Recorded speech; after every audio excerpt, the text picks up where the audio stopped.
Today you are going to hear about one of the most talked about leader in Africa. Yes, you may have guessed it. That's Captain Ibrahim Traoré, the president of Burkina Faso. Now, in this interview, Captain Ibrahim Traoré speaks about war, sovereignty, gold revolution in Africa. He has touched all types of things that you want to hear. And most importantly, why he talks about why he believes Africa must completely change direction. Now, just to give you a highlight in this, it's a long interview. He talks about defense and war strategy, in terrorism, politics and democracy, corruption and governance, economy and gold strategy, industrialization, vision, Africa and global politics, Russia and international relations, and he has message also to the African youth. Now that you know the highlights of the interview, I invite you to listen to this interview. It's long, but it's powerful. It gives you the full context behind everything. So please, I advise you not to miss it. This video that I'm going to share with you is a media from True Mahlet Media. So I would like to give a credit before we start. And now let's go into it. Ladies and gentlemen, good evening. Burkina Faso is going through a pivotal stage in its history, marked by the war against terrorism, the assertion of its political and economic sovereignty, the rebuilding of the state, and development initiatives. 1 year after the proclamation of the Popular Progressive Revolution, Captain Ibrahim Traoré, President of Burkina Faso and President of the AES Confederation, is granting an interview to the national and international press. The implementation of the structural projects of the PPR, the steering of the destiny of the peoples of the AES, and the perspective of Captain Ibrahim Traoré, Africa and the world are the major topics that will be covered in this interview. Good evening, Mr. President. Good evening. Thank you for receiving us here at the Presidential Palace of Kounuba in Ouagadougou for this interview, which once again demonstrates the importance you place on the press, on communication, and of course on the concerns of the Burkinabe people, the peoples of the AES and the world. And ladies and gentlemen, Mr. President, the format of this interview consists of two parts. First, the head of state will speak with 3 journalists about national and confederal current events. After this first round, 3 other journalists will join to discuss issues related to African and international news. Mr. President, the first group is already in place. It is made up of Nadege Yamugo from Editions Sidwaya, Salif Sanogo from AES Television, now renamed Tafuk TV, and Lassina Yawo from Grindsinger Studios, a German media outlet. So they will discuss with you, Mr. President, 4 main topics: defense and security, politics and society, economy and development, and of course, confederal current events. Good evening, dear colleagues. So we'll start with the defense and security section.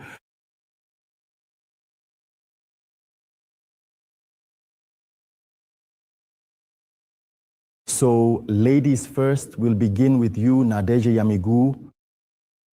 Good evening, Your Excellency. Good evening. So, Your Excellency, what assessment can you give regarding the recovery of national territory? In terms of recovery, today we can say that the initiative is ours. That is the most important aspect. For several years, since the beginning of this war, we have been passive. And it was the enemy who set the pace of the operations. So the change, this shift, the fact that we have regained the initiative in operations is very important. And in order to regain the initiative in operations, it took a lot of effort in terms of recruitment, equipment, but above all, training. Because one thing is also very important. Today, no one knows our army. If I may say so internationally, no one has a handle on our army. We have broken free from the mold of being trained by others, having others dictate the program to us, the tactics to us. Today, everything is homegrown. So it is Burkinabés who designed the program based on feedback from the field, who trained the men. That is why we are able to achieve remarkable feats.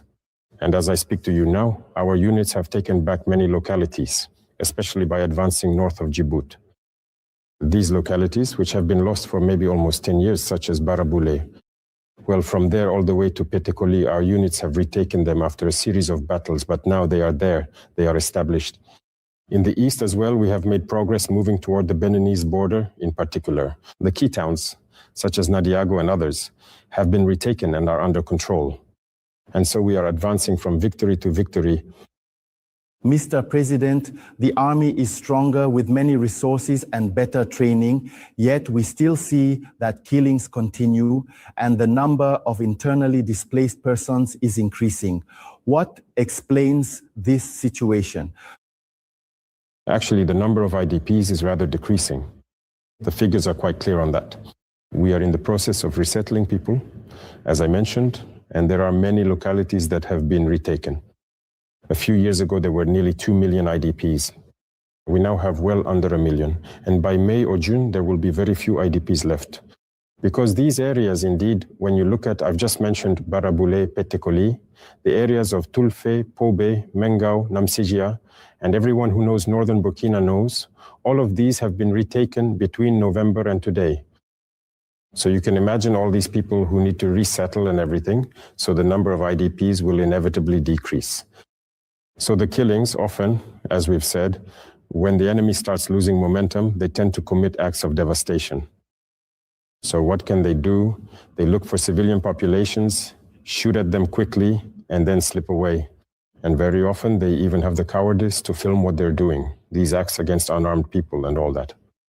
And there you have it. That's kind of it. They want to stir up panic among the population. It's a war. They use guerrilla tactics and we conduct counter-guerrilla operations. But the most important thing, as I said, is that we've adapted and we're evolving. Because it's not just equipment that makes a war. You can have all the necessary technological equipment, but it's the human resources that matter, first and foremost. Human resources must, of course, be trained militarily, and you can see that many African countries spend their time getting trained by Western countries, and so on.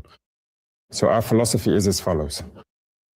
Are those people who come to train us sent by God, maybe angels sent to teach them tactics? But why can't black people also tell themselves that they too can develop tactics? But look, in all African states, Western countries have to come and train them. We have put an end to that. We train ourselves in the art of war according to tactics, based on our own experiences, and that forges the mindset of our human resources. And it is from there that you can create combativeness, resilience, resistance, and so on. That is very important. So yes, equipment matters, but it is also essential to value human resources. And it is all of this combined today that gives us this success. Your Excellency, you have elevated the Brigade of Volunteers for the Defense of the Homeland to the rank of an army. What can this bring to the fight against terrorism? So we elevated it to an army because that is what it deserved. We are reorganizing ourselves. If you notice, by elevating it to an army, the regulations have also evolved a bit as well. There were many areas that were, if I may say, red zones in 2022. At the end of 2022, we created many VDPs and so on. Today, after 3 or 4 years, many of those areas have become completely green zones. For 2 or 3 years now, there have been areas where not a single gunshot has been heard. We have managed to create this security cordon around them. So it was necessary to reorganize the VDPs so that those who are in these green zones, if I may say, can remobilize to go further towards the borders of the region, the borders of the country. And so this creates a group of national VDPs and regional VDPs and leaves very few communal VDPs to continue maintaining the stable situation. So this change leads to a reorganization. Now they are organized into operational groups at the regional level. So it forms a military rank. That's why we have established it as an army and also given it its autonomy. Complete autonomy, certainly in operation, but above all in maneuver, because they have specific missions entrusted to them within the overall mission of the different armies. That's why we established a rank of army. If Nadej allows it, Mr. the President, we are going to talk about training men, which is very important. You also spoke about erections, for example, of VDPs in the armed forces. Last December in Bamako, during your visit, you spoke of a black winter, of a black albino. Can we know if this winter has already passed, if this albino has passed without our knowledge, or what exactly is it about? The black albino. It concerns Burkina.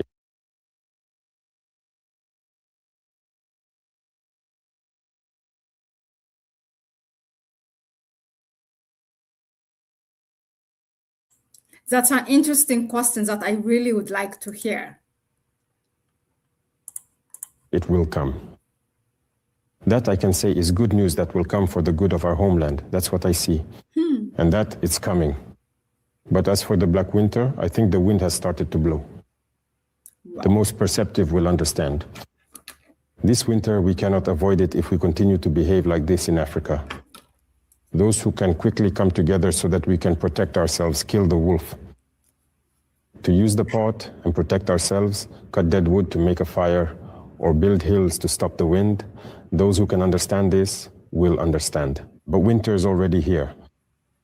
The wind has started to blow. And if, I repeat, if we continue with this behavior, our heads of state, nothing can stop it. So, Your Excellency, as you mentioned earlier, a lot of progress has been made on the ground in terms of reclaiming territory. But when will terrorism end in Burkina? I can say that at the pace we are moving right now since November, I can assure you that at this rate, we are not too far off. Because the most important thing for us was to completely change our approach, to avoid doing what we had been used to doing for the past 8 or 10 years. Because those one-off operations, those same types of bases and everything, we developed something else, another tool. And when we tested it, it proved to be effective. This allows us to go into areas that used to be considered sanctuaries. For example, I was talking about the area up in Djibouti. You can see that this zone was like their territory. No one could venture there or anything. But today our units have broken through and settled in, and you can imagine. There are areas where when they arrived, they actually found training camps, well built, even better built, and they had obstacle courses that were better constructed than those in our own training centers. Imagine they settled in, they brought in all the iron, cement, and everything needed to build the training bases. That really surprised us. It means they felt like they were on their own territory, but we broke through and now we're there. These territories are lost because they had been under their control for more than 10 years. No one had competent men there. In fact, the army had never even settled there before. And so we are continuing all the way to the limits of our borders. And that's what I said, whether it's in the north or the east, all over the place. We are starting over again. Once they no longer have any room to maneuver, any safe havens, it becomes difficult. But now there is an important phase that must come in a few months to completely close all the gaps and prevent infiltrations. Because often that's the issue. We can settle in, but they can find ways to infiltrate, either by planting IEDs or sneaking in as small pairs, coming to kill behind the lines, creating these emotional incidents and so on. But we are going to close all the gaps. We will take the necessary measures for that, but it will come to an end. Your Excellencies, it has been decided to grant exceptional promotions to soldiers, gendarmes, and police officers under certain conditions. Won't this lead to resentment within the ranks? No resentment. There is no decision in this world that can achieve unanimity. One evening, if you lead an organization, no matter how small, understand that it's rare to have a unanimous decision. So, of course, some people may feel frustrated or something like that. Second thing, human beings are what they are. Not everyone ever looks in the same direction, because we don't all have the same ability to understand things, the same ability to analyze and so on. That's just part of it. But one thing is certain, we are at war. If there are people who stand out because of their ability to go beyond their mission, it goes without saying that they should be rewarded. That didn't exist in the army before. We changed the statutes and everything, and we introduced it. And so we asked the various unit commanders who are out in the field with their men. There are men who perform acts of bravery, exceptional acts that go beyond their mission, and to support this with reports. Then the hierarchy has a commission that meets, reviews, and decides who those individuals are. For example, let's take a soldier who, during a battle, his job is not to lead a group or anything like that, because it's the sergeant who might have a combat group to lead, and so on. But you will find soldiers who, due to circumstances, found themselves taking back control of a group, engaging in combat and getting their unit out of a very complicated situation. That kind of soldier needs to be rewarded because he has the tactical ability to be a sergeant. So that's what unit commanders are supposed to identify. Submit the name, the command will read the report, analyze everything. Naturally, they are given the rank of sergeant to motivate them, because there are also other people who might want to do more, but who are also waiting to see the motivation behind it. It actually motivates them. It encourages those who hesitate, who don't want to give their all, to push themselves further. That's what we're asking for. And in war, that's very, very, very important. When a soldier, when a fighter pushes himself beyond his limits, it changes the course of the war. You see, when there's pressure, it only takes one person to decide to maintain a certain level of fire or to carry out a particular maneuver. And that can completely turn the enemy's maneuver around. And that's very important. So I actually think that instead of causing frustration, it encourages and motivates. Since we're talking about national defense, Mr. President, not long ago, an army from a neighboring country made an incursion into Burkinabe territory to plant its flag, but the Burkinabe army reacted very quickly to restore the national flag. What is your analysis of that situation? Oh, no, not at all. The Burkinabe army didn't even need to go and plant the flag. As soon as they did it, the local people took down the flag and put the Burkinabe flag back up. So even before the units arrived on the ground, the units went there to gather the people to preach, to the people not to give in to provocation. We observe them, and as I said, these are behaviors that fall within the framework of the Black Winter. There are people who always behave like Negroes. I wouldn't even say just Negroes, but drawing room Negroes, real Negroes. When their master tells them, do this, they can only do that. It's like a curse. They can't go beyond that. Look at some of them. They have given their entire country to those people. They are sitting there, they no longer have anything under their control today. But when they are pushed to go to war, they are ready. And they provoke. I've always told people, we are already at war. So we're not afraid of war. But if someone pushes us to the limit, for our homeland, there's nothing else to do, we will go to war. And when it starts, no one knows how it will end. But an army that is not at war, if it can avoid going to war, that's better. But if you go looking for trouble, you'll find it. That's what I can say about this situation. We are watching. You've been warned. Excellencies, we have now reached the end of this first section dedicated to defense and security. If you allow, we will now move on to the political and societal part of this interview. We'll start with you, Mr. Sonoro, to begin this section.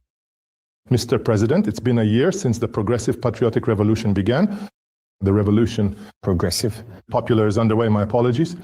So 1 year later, what assessment can we draw from it? Are you satisfied with it, or are there still things that need to be corrected? If you noticed, actually, since September 30th, it's been a revolution. But we waited some time to proclaim it on April 1st. And when we proclaimed it, we didn't release anything. No specific text, no manifesto, nothing about ideology. We were still observing regarding a manifesto that will be made available so that people can see a bit of the ideology behind the main theme. But already it was just to observe. As I said, the Burkinabe people are intrinsically revolutionary. As soon as we proclaimed it, there were many initiatives. Many people, whether they are intellectuals or not, because when we say intellectual, it doesn't necessarily mean those who went to school. That's right, it's not just those who speak French. Intellectuals exist in all social classes. Whether you go to the big market, to Roko, or just about anywhere, you will find intellectuals, because an intellectual is someone intelligent. First and foremost, it's the person who is able to understand what we want to do. They took many initiatives to explain the behavior that was needed during the revolution, to explain what needed to be done during the revolution. And I observed all over people leading discussions, educated people, people trained through youth initiatives. That is very important, and that's what I wanted to see. And from now on, starting with this manifesto. And you can see that we are also in the process of putting things in place. Little by little, we had created the Institute of Black Peoples, but it hadn't gained momentum yet. And all of them will take part in the training of the Burkinabe revolutionary elite, the revolutionary elite that we truly want to develop. What we want to reach are the youngest, and already I tip my hat to the teachers and everyone ever since we proclaimed it. Look at how, in many schools, a lot has changed in terms of mentality. Teachers have taken initiatives, started to train people in the revolutionary spirit, in patriotism, and in everything that goes along with the revolution. I really appreciated that. The teachers took the initiative from within the schools, even before we told people to gradually transform the schools towards production. They started to recreate school gardens, allowing children to produce. In fact, they are bringing children back to the fundamentals of being Burkinabe. That is what I wanted to see. Is that revolutionary spirit, that intrinsic spirit still there? And now is the time when we need it most. So truly, we are satisfied, and it's up to us to do the rest of the work to train people. Because since this is a progressive revolution, the context has changed. It's different.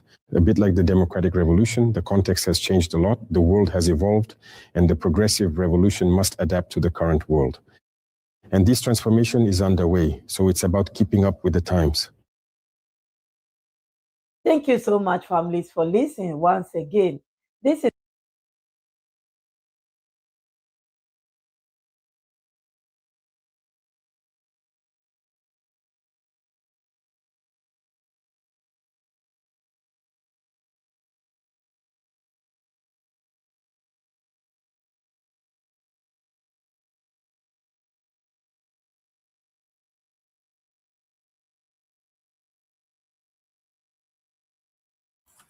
So that was so far about the defense and security part, where he talked about for the questions that are raised from the journalists. Now, this is the societal and politics part of it. So let's continue to hear about it. He already raised some important things.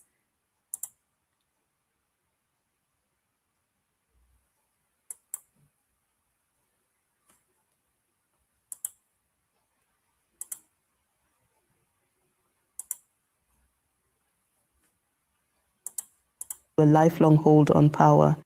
What is your response to that? First of all, to produce. In fact, they are bringing children back to the fundamentals of being Burkinabe. That is what I wanted to see. Is that revolutionary spirit, that intrinsic spirit still there? And now is the time when we need it most. So truly, we are satisfied, and it's up to us to do the rest of the work to train people. Because since this is a progressive revolution, the context has changed. It's different.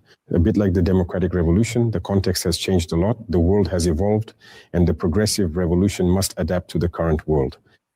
And this transformation is underway, so it's about keeping up with the times. thank you so much for The issue of elections. and many more families. Issue of elections. No, even the old charter that was already included in it. It's not in the latest vote that the issue of elections was added. No, that's old. People brought this up with a certain mindset. No, we're not even talking about elections. First of all, we have challenges and we need to meet those challenges. We are sticking to our guiding principle. We're not going to bend at all. People need to forget about the issue of democracy. And that's a task. We have to tell the truth. Democracy is not for us. The kind of democracy those people want us to see, we're not interested in it. We don't even want it. Normally, if someone comes to talk to This is now the most controversial part of this video. Listen to it, where he says we don't need democracy, democracy kills. to an African about democracy, if he comes to you like that talking about democracy, you should run away. Democracy kills. That's democracy. That's what they want. Look at Libya. It's an example right next to us. They lived in peace, didn't they? They lived in peace. Water was free. There were so many things that were free. When people got married, they already received social benefits and everything. But today, some Libyans walk around with jerry cans looking for water all over the place. Look at the misery there is. How many hundreds of thousands of children have died? That's democracy. Everywhere they want to install democracy in the world, it's in blood. May God spare us from this democracy. We have our own model. We're not even looking, it seems, for someone else's. We came to completely change the way things work, but above all to change mindsets so that people open their eyes, see the world, and so that we never fall into that trap again. People are here, democracy is slavery. There is no democracy in this world. They pretend there is. They do as they please, and to establish it, they kill. Democracy that kills, we do not want democracy. May God spare us from that kind of democracy. We are focused on our conquest, on our rebuilding, and on the revolution. It is the only path to development. Your Excellencies, the customary and traditional Seferi has been restored. This is a testament to your vision for peace and social cohesion. What is expected from this social entity? Yes, I have often said it. In fact, the Seferi Coutumier. This is another opportunity for me to thank them, to congratulate them for this way of life, because it is not easy. I often say, even for us, who are young, we were born into a system. And to change the mentality of someone who was born into a system is very difficult. The customary chiffre, the politicians managed to get them on board. And as I said, we have to tell the truth. Politics in Africa, at least what we've experienced in Burkina, a real politician is someone who embodies all the vices. A liar, a flatterer, someone who never knows, who speaks well, a smooth talker, who shifts the problems. That's what politics is. And if you involve traditional chieftaincy in that, what value will it have? But today we have decided to completely separate them from the political mindset, to bring them back to their role. Because a traditional chief, in terms of justice, you saw the Faso Bukaure law that we had adopted. Traditional chieftaincy is at the center of this law. In our society, not everything goes before modern judges. We have endogenous mechanisms, for example, to resolve our social problems. Whether it's minor theft or even murder, these issues are resolved within our societies. We want to restore the traditional chieftaincy to that role. Once you manage to create a space for justice within your community, you foster social cohesion, you foster mutual aid, solidarity, you therefore create love among your people. And that's what is being asked. So there are many things expected of them. It is that they are the ones who pass on our indigenous values to the youth and show our young people how Burkinabés of the past used to live. Up to today, thank God, we have managed to preserve in almost the entire community an ancient structure of how our societies function. And so it is up to the traditional chief to restore, to revive this structure, to implement it, and to help modernity by making the connection. So it's a very complex role that we are entrusting, but I am confident, given the mindset that has developed around it already from the discussions about this law, that they will be able to succeed in their mission. So you are entrusting a complex role to the traditional chieftaincy, and at the same time, there is also a law that has been passed regarding religious freedoms as such. And I believe that this law is causing quite a bit of friction within. And often there are misunderstandings surrounding it. Well, a law that wasn't even debated in the assembly, and it's already causing friction. Have people actually read the law when there is one? Are they talking about the law itself or just about the idea of a law? First of all, have they understood the law? The assembly will soon summon the religious federations to discuss the law. And so if the federations are the representatives, if they are the leaders of different religions, well, that hasn't happened yet. If it hasn't even been debated yet, then a lot of people don't even know what's in the law. So as I said, there are always people who are easily manipulated, weak-minded, who don't look too deeply into things, who are quite ignorant. You should know that the proposals don't necessarily come from the government itself, because there were consultations beforehand with many communities. It's a law that has involved more than a year of consultation with the community. So there are a number of reforms within it, but above all, it's about organization. I think it's a law that protects religious people more. In the sense that, you see, imagine, anyone can get up today and proclaim themselves a leader. They preach however they want, whatever they want. He can develop an ideology all by himself and is under no one's control. This law allows for organization. When you look at the Catholics, there is an umbrella organization. For traditionalists, there are umbrella organizations. For Muslims, there are umbrella organizations as well. And it is this umbrella organization that is supposed to organize life within the community. Someone, for example, cannot just rise up and appoint themselves, give themselves titles and start preaching whatever they want. If, for example, you want to be an imam or a religious leader who is supposed to preach or something like that, the law states that your umbrella organization is the one that must issue you a document that certifies you have the capacity to carry out what you intend to do. But this gives authority to religious leaders instead of letting disorder take hold. Someone gets up, builds their mosque, and does whatever they want. They build their temple or church over there and do whatever they want.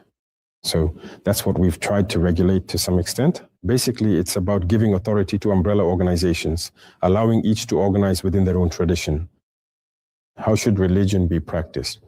Your Excellencies, the activities of political parties were suspended and subsequently we saw their dissolution. So what message is behind these decisions? What message? What has politics really accomplished in Burkina? Not much. Okay, message. What has politics managed to do in Burkina? Not much. It has divided us, that's a fact. Even within families, two brothers who belong to different parties will develop a fierce hatred for each other. You can't even imagine. And that's dangerous. In terms of development, you know that politics is like a business in Africa. That is to say, if I am the president of a party, I recruit you because you are smooth talkers, skilled deceivers. We flatter people, they follow us. We have business people on the left and right who help finance us, and then you go and bribe people. Once you've been thoroughly corrupted, if we win the elections, what can we do? Steal to get a return on investment. And those business people who financed you, you have no choice. You are obliged to give them all the government contracts. You can't make them pay customs duties properly. You can't make them pay taxes properly because they need a return on their investment. That's it. That's the reality. Even us, when we arrived, there were business people who approached us too, to finance or something. We are not politicians. If you want to give money, that's what led us to create a donation reception committee, if you remember. Afterwards, now the FSP. Because we were looking for money, but at the same time we said, well, since you have too much and you have a bad habit of giving while taking, and we put the treasury into an account. Now, if afterwards you come back and say, oh, well, we're supporting you, but I need my trucks at customs, they said this here, you need to help us get them out. That's usually what happens. They even explain the method to you because they say you're young or that you don't know how things work. That doesn't work with me. You will pay all the customs fees, you will pay all your taxes properly. If you want to blackmail someone because you supported them or whatever, let it be at the treasury. That helps the fighters. So this way of doing politics and everything, we've put an end to it. For that, we need a new political ideology. There needs to be training before we talk about politics in our own way. So that's why we suspended it. And afterwards, we dissolved it. But even they, the very ones who were involved in politics, agree. The RPP, it's not other people, it's the same individuals, but I think people now understand that they were manipulated, that they were on the wrong path. And now we are in the process of rebuilding something new. So in a way, it's not different people who left, it's the same individuals. But I think there was a turning point that allows us to start again on a new foundation. So the imperialist parties have been dissolved, but the people are here, being rebuilt, ready to get things moving. Burkina Faso. Thank you so much, families, for listening up to this stage. Our president, Captain Ibrahim Traoré, was asked about the ex-president. He was a head of state. I'm not going to hassle someone over that, because that's a responsibility that was entrusted to him. He led millions of people, even if it was just for a month, he did it. So out of respect for that spirit, whether it's President Roche, Damibal, or anyone else, I have never hassled anyone. Not that they're blameless. There are many things, but I decided not to hassle anyone. He should have just settled quietly in Togo. Unfortunately, he got caught up in a spiral where he absolutely had to destroy us at any cost. We tried to contain those people, but when you look at the last attempt, there were some very serious things where he was telling those who were supposed to take action, and that there would be a lot of deaths, and not just to kill as many as possible. Because to achieve their goal, they have to kill and not even care about it. Because they have ties with even worse people who will kill many others around to keep the units busy so they can't come to help us or support us. So something like that, something so planned, where so many innocent lives are taken needlessly, well, We have sent all the evidence to the authorities in Volés. It's not over, and I think he has been heard. The father, the judge, it's real. So that's why we extracted him right away. For now, he's here, we're digging into it, and it's one of those cases. Because there are a lot of things surrounding this. What we discovered is that it involves many countries, countries you wouldn't expect, countries that were supposedly friends. It involves a lot of people, a lot of prominent figures around the world. We realized that there was actually a huge operation behind it. In any case, a judge has already seen it. It's serious. It's very serious. And for us, it gave us a lot of information, a lot of lessons. To quickly talk about the fight against corruption, which is in full swing right now in Burkina Faso and is yielding results. But some people feel that it's only the small fish who are being caught at best, and that the big fish managed to slip through the net. Are you talking about the courageous cameras? Exactly. No, the courageous cameras are only one part of it. But wait, when the Tenyan case is declared as a Korak camera, we're talking about billions. You followed that live, didn't you? But that's not the only case. There are many other cases being handled, but it's just that some of them get media coverage. So there are big fish, in quotation marks, who get caught, but either the trial isn't public, or there are also those who have stolen but make what's called a settlement. That is to say, they pay back with penalties.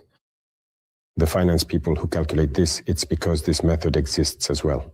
If you admit to the accounts you took, then a settlement can be decided. You pay with the required penalties. And then, if there is a sentence to be served, you will also have to do that. So there are a lot of trials taking place, and the justice system is very busy, currently. But that's only what you see, because small acts of corruption also lead to bigger acts of corruption. Because small acts of corruption frustrate the public. Imagine someone who has a sick relative in the hospital. He goes out to urgently get some medicine, and then, for example, he gets stopped. We set up a process with the labor brigade so that people are no longer stopped. They can take their vehicle. You can keep them there, right? There is a card that is given to you and you can go. But if now an officer refuses to do this, someone who has a child, or in any case, someone at the hospital who is dying and he is rushing to get a prescription, we have put a process in place so that this person can quickly get his medicine and go back. But if you resort to corruption, you keep the person there. Contrary to what is said, you demand that he pays. For you, for your own pocket, that's the only concern. So that's the harm it can cause to the people. That's why we fight against this too. And that's what we have shown publicly so that people will stop. It's the same thing in the land services with plots and so on. People, you can come with all your misery, beg them, but they don't care. Yet the majority, those we call public servants, the civil service everywhere, you are there to serve the people. And if you take actions that frustrate the people, that cause harm among the people, that's also an issue. But here we need to show it in front of everyone so that others don't make the same mistake, if I can put it that way. That's why we film and show it. We have a lot of cases like this. This is only a part that we've shown, but we have many cases. But also the big fish, as you say, there are many cases. There are many cases being handled by the justice system. People are paying back. A lot of things are happening. But I can say that it has decreased a lot. We can't say that we'll eradicate it 100%.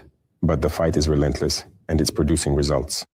Thank you so much, families, for listening to this part as well. I'm sure he has explained. Transition into the third part of this interview, which is dedicated to the economy and development. And we'll start with you, Mr. Yahoo. Your Excellencies, Burkina Faso reached record levels in mobilizing its own resources in 2025 with more than 2,300 billion despite the security situation. What are the levers supporting this mobilization record? All right, thank you. The first thing that needs to be said about this is human resources. Congratulations go to our finance officers. They are the ones who did the remarkable work.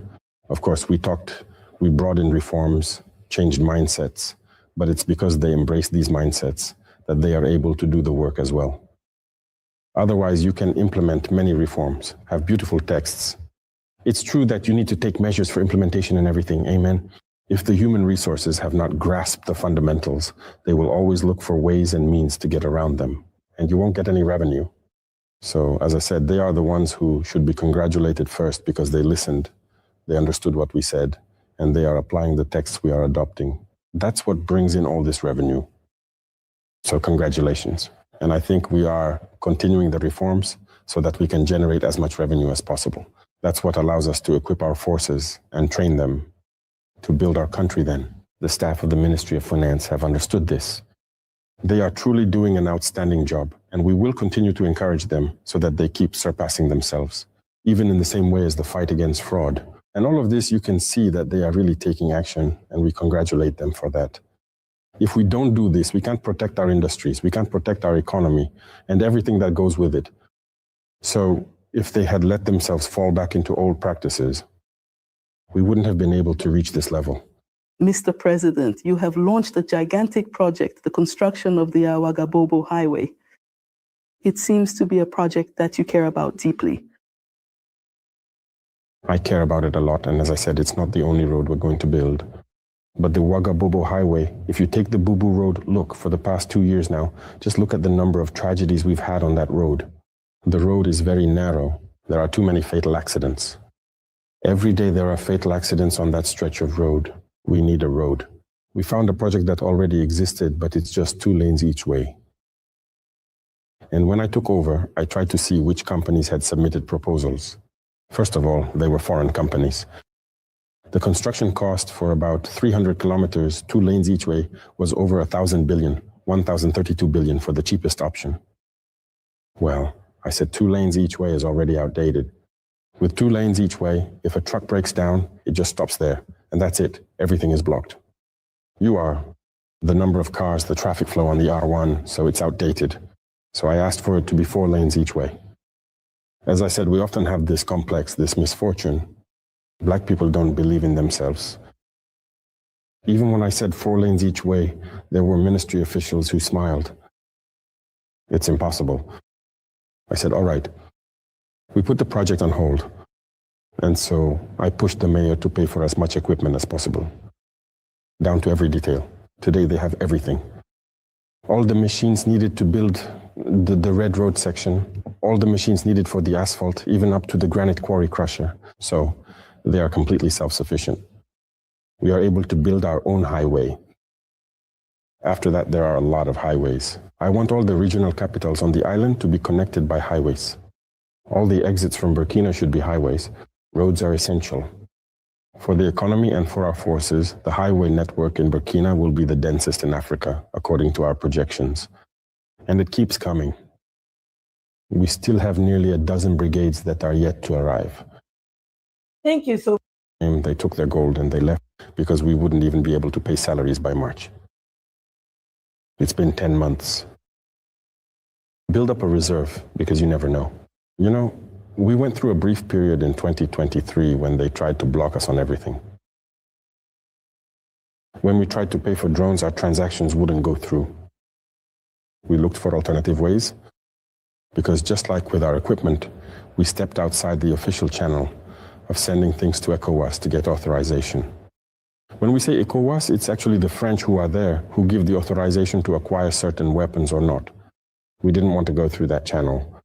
So our transactions were also blocked with various arguments that don't hold up. So here we are, the war is happening and we want drones, we want weapons, but we can't get them. At one point it was about hydrocarbons. Sonneville's transactions aren't going through the system. So these are indirect sanctions meant to suffocate us. And at that time, diplomats came to tell us that we had better change things because we wouldn't even be able to pay salaries by March. It's been 10 months. We wouldn't be able to because we have no control over the economy. They're incapable of handling things. I said, there's no problem. Wait. So one day I had all gold production from all the mines blocked. I gathered everything and told the partner to come and collect the gold and send us our drones. That's what we did. Our drones came, they took their gold and they left. We need money, we need someone. So gold is important. People need gold and we need something in this world. Anyway, it's not a way of saying how people are going to handle things, but it does take courage, that's true. But that's what we had to do for a certain period, and people understood, well, they found a way to get by, they eased up a bit. And those same people even came to buy gold from us. I mean, the BCE. So gold is very important, and I think everyone should try to keep a reserve of gold as much as possible. We didn't control. So there we go, that Captain Ibrahim Traoré is telling us how much important it is to hold on our own dear natural resource, and countries especially that who have gold. Look how Burkina Faso used it when it didn't have really actual cash money. They have, which is the most important, gold, and they have used that to continue with their national projects. This is how they used it to also secure their, national security or sovereignty.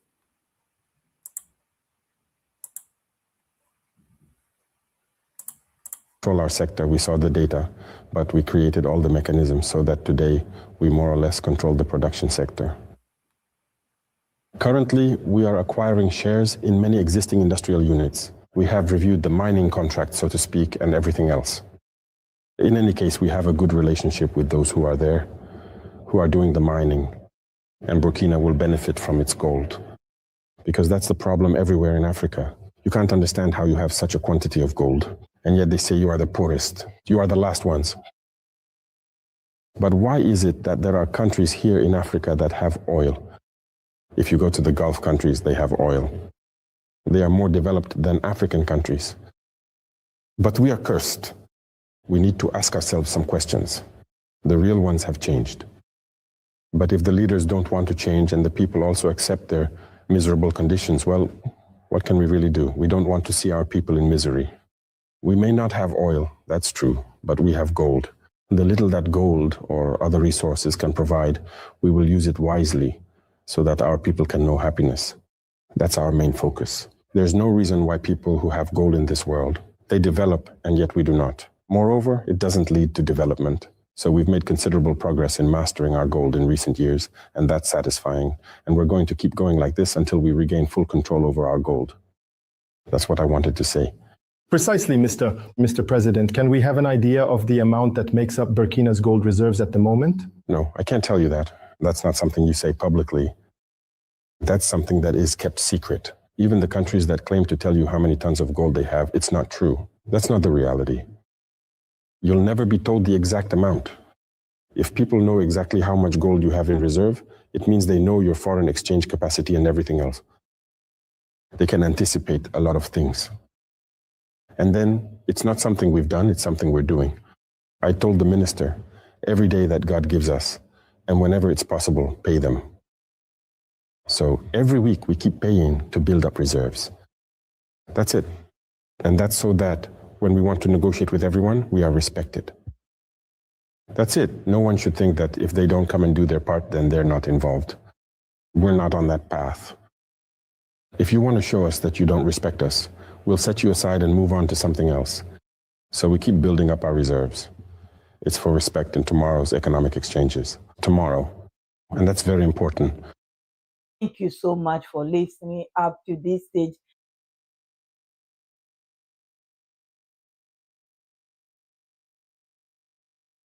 Structures and everything. Young people can create small industrial units, but ones that are very important. You see, for example, let me ask, when you get up in the morning, the little spoon you use in your coffee, who makes that in Burkina? Do you know? We can't make them? It's really just small machines that need to be bought, and young people can get a bit of training and then manufacture them. That also makes a business. We need to first look at our daily lives. What do we do every day? What is present in our daily lives? That's where we need to draw ideas from. Everything that we seem to import, and that young people can say, okay, this here we import it, we don't make it here, we don't make it here. I'm going to get into this, start a project on this, seek out knowledge about it, and we will try to support them. So, industry is still just in its embryonic stage. We're just at the beginning. Right now, we've started working in sectors that allow us to do so. We need to draw inspiration and ideas. Everything that seemed to be imported and that young people could say, okay, this is something we import, we don't make it here, we don't manufacture it here. I'm going to get into this. start a project on this, seek out knowledge about it, and we will try to support them. So the industry is just in its embryonic stage. We're at the beginning. Right now, we've tackled sectors that allow us to be a bit more self-sufficient. Because as you can see, everything is imported here. When I was first talking about what we consume, today, for example, we've started wheat cultivation. And we have factories that produce it. Wheat flour, all kinds of flour that can be used to make bread, biscuits, and other products. But before, we used to import flour. When the importation was banned, people built factories, but they would go buy wheat and come back to process it. But today, we want to grow wheat ourselves so we can do it here. Do you realize how much money we're saving? And at the same time, there are factories we've already helped finance, which will open soon and will manufacture everything related to this. Pasta, spaghetti, things like that. All of that we import, right? When we buy our pasta, it comes from elsewhere. We don't make it here. But that's part of our consumption. That will be internalized. Rice too. We've already made incredible progress. We grow a lot, but we've also encouraged people to set up many processing units. There are many varieties of rice in Burkina Faso today. That's what we consume. Take corn couscous, for example. We grow corn and export it raw. Then we go buy couscous elsewhere and flood our markets with it. That's not right. Many units have opened and many more are still being encouraged if you follow the news. That's why we need to process all of this. Infant flour and everything else we order, all from abroad. But we need to move away from that and do the processing ourselves with our own raw materials and be able to add value. Oil. How can we export our raw soybeans and then go buy soybean oil at the store? Peanuts, there are so many oil seeds. But why aren't we doing it? Some people will even say, well, there are health issues. They say we should buy sunflower oil or something. I say, we grow sunflower. We do it. There are already factories that press sunflower oil. We are capable of doing everything ourselves at home. So why do we have to go pay elsewhere? So all of this is industrialization. Today you see pineapples. I am encouraging factories that will make pineapple juice. Instead of importing, we will be the ones exporting. And it turns out very well. It's much higher quality than what we pay for, even what we pay for elsewhere in the coastal countries. So there are many things in our daily lives.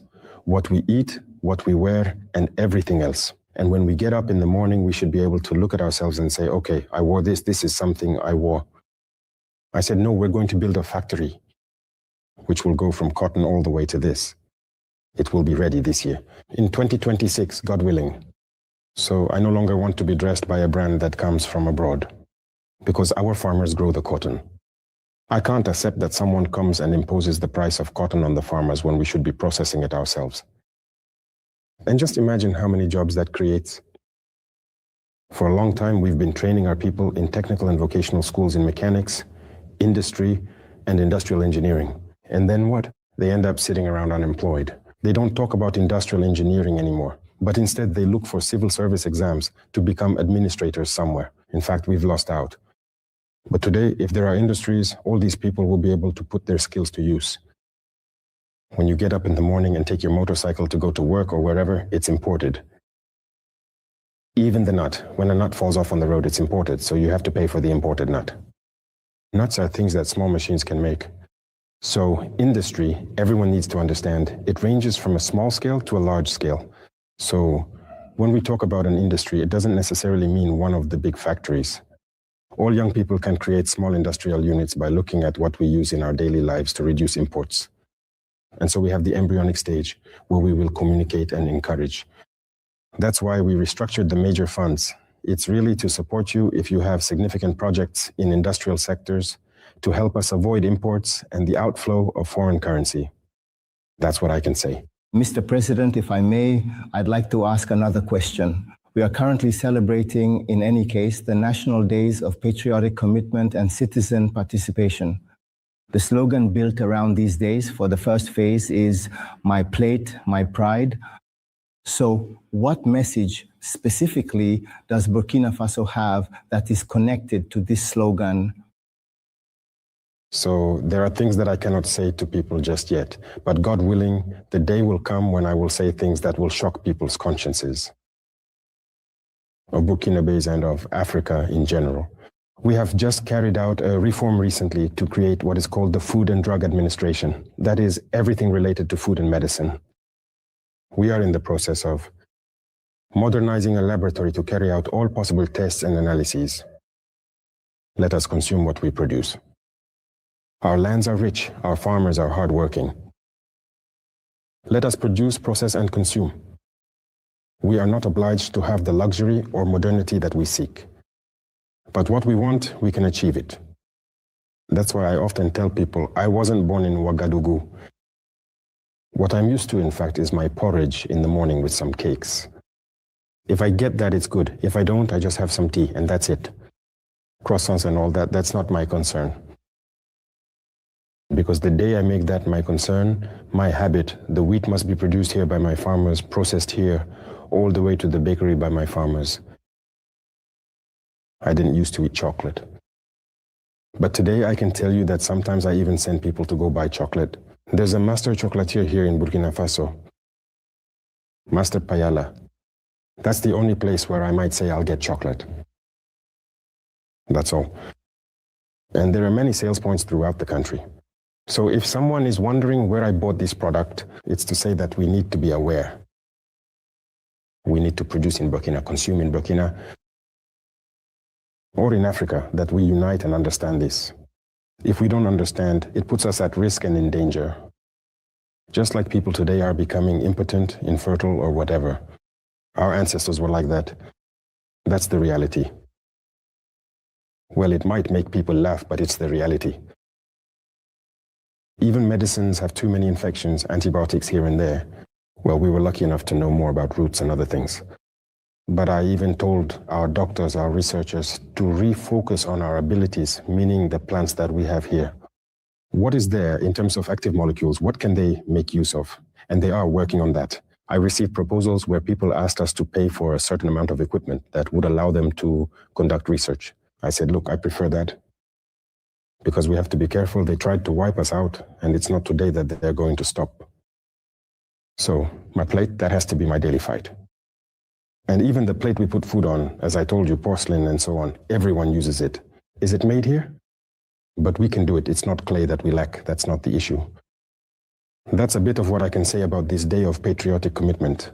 We need to become ourselves again and be able to take responsibility for what we produce, to consume what we produce. And only under this condition will we endure. What I said will stir up a lot, will cause a lot of ink to flow. It won't please some people, but the reality is there. No one wants to see our people progress. And yet we are projecting ourselves 10 years into the future. Burkina will reach 50 million. Or rather, in fact, we need children. Our lands are rich and we need to, well, we are going to work. And that's really what matters. So that's a bit of what motivated us, and we will continue in this direction. Yes, sir. Mr. President, Burkina is moving forward in any case, it's a big step on the path to self-sufficiency and industrialization. But as you said, we need to produce a lot locally. And in order to produce, industrialists and local producers need to have support. Where do you stand with the reduction of domestic debt, the burden of domestic debt? Yes, on that front, we've made a lot of effort nonetheless. We've made a lot of effort. I remember in 2022, it was a crucial issue. Every time there were complaints and everything. So in the end, I asked to see the situation. When the minister, who was newly appointed afterwards, said, there are debts from several years back, companies that have been putting on pressure. There were companies that were about to go under, even, I was saying, but this isn't simple. Yet we have to finance our war. We have to pay for equipment. We have to handle things. So I said, here's what we'll do. In the first half of the year, we'll focus, pay for a lot of equipment, and we'll reorganize ourselves. In 1 quarter, here are the measures we'll take to. So in terms of taxes and all that, we tried to do some work. And so starting from the 2nd quarter of 2023, we need to hustle so that by the end of 2023, there are no more debts from 2022. There will only be debts from 2023. We tried, but there were still large companies that had debts from 2022 that we couldn't pay. And little by little, I keep track of that. At the end of the year, are there any debts from the previous year? The previous year? No. When I look at 2025, in December 2025, there was no debt from that year. On the contrary, I said to prioritize companies that don't have very large invoices. And so usually it's 3 months, 6 months at most. We're not in that situation then, which means we've moved away from a volume of domestic debt of several hundred billion that had been lingering for years.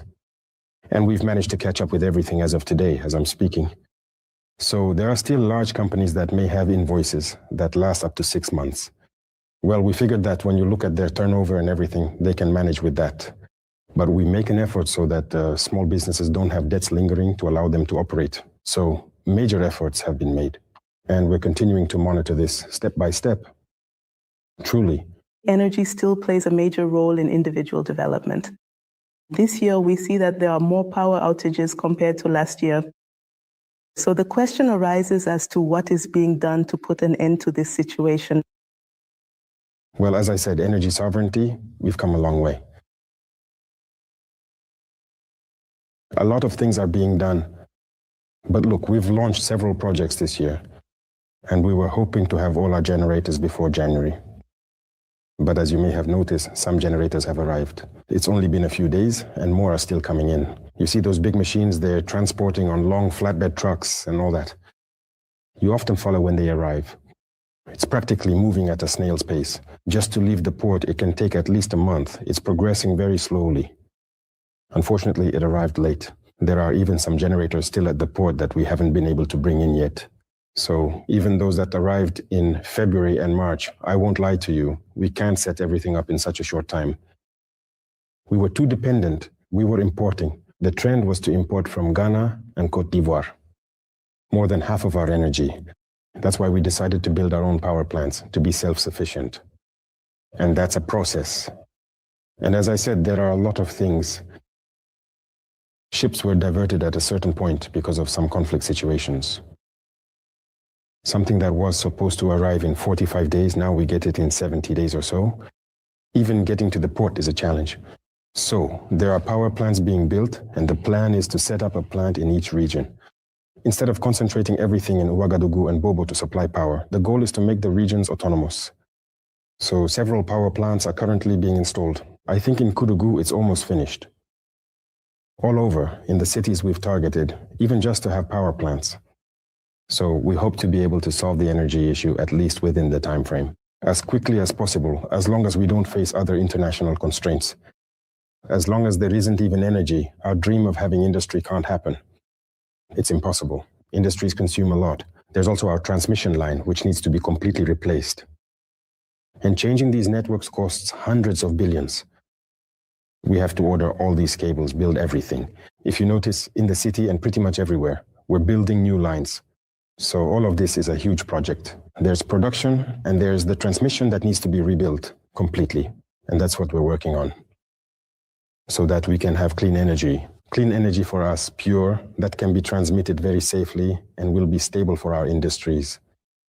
Your Excellency, in February 2023, the state created the Agency for the Promotion of Community Entrepreneurship, APEC, with the aim of implementing popular shareholding. How do you assess the progress that has already been made? That's true. It must be said that APEC was born out of a strong will. APEC was fought against and continues to be fought against. We've seen it all. We've even caught people red-handed, shouting in the streets, blocking posters, tearing down APEC posters and everything, who were sent by others to do it. There are many business operators who fought against APEC. The bankers fought against APEC. That's a fact, they can't deny it. If we didn't act in a certain way, it's not because we didn't have things at our disposal. But we avoided certain things. But we avoided it because we want to do things so that they can see. And so, in terms of communication, the PK was also sabotaged. If they're already sabotaging through physical actions, it's not just through communication. So people paid others to talk on social media. In fact, they were disparaged. So the PC was born and faced this wave of hostility. But they managed to hustle, weather the storm, and already they were able to build their first unit. The second unit is almost finished in Tunkudobo. The first APEC mine, the equipment is there. God willing, in a few days they will pour the first ingots.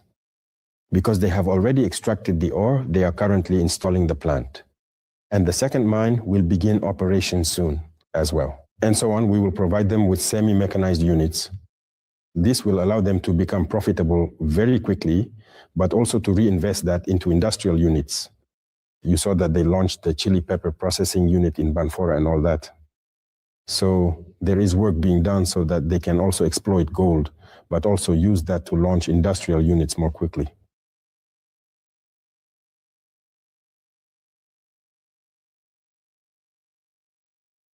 Mr. President of the Republic, in the month of December of last year, you took over the presidency of the AES and you have established a wide range of important priorities. You really have an extensive amount of work ahead of you. And today, can we know 3 months later, what are really the main priorities of your term since the mandate is for 1 year? First of all, I think you are aware of the roadmap, I suppose. The experts met, agreed on a roadmap, and that's what we're going to try to implement. In a few days, the major chapter should be ready for the first major operations. The force needs to have its means of action. If it decides to intervene somewhere, it will do so with all its resources. And so, for example, in this area, we are quickly strengthening capabilities because when we talk about capabilities, we need autonomous power. And that's very important. So we need that. And to put it into operation for very large-scale operations across the entire area. So that's an important task. Secondly, there's also the question of integration. Because we shouldn't talk about integration and then behave like other organizations. Integration must be real. And for that, I am preparing a document so that we can double our efforts and prevent hassles between our different countries, whether at the borders or within, because we shouldn't fall for the hypocritical illusions of other African organizations.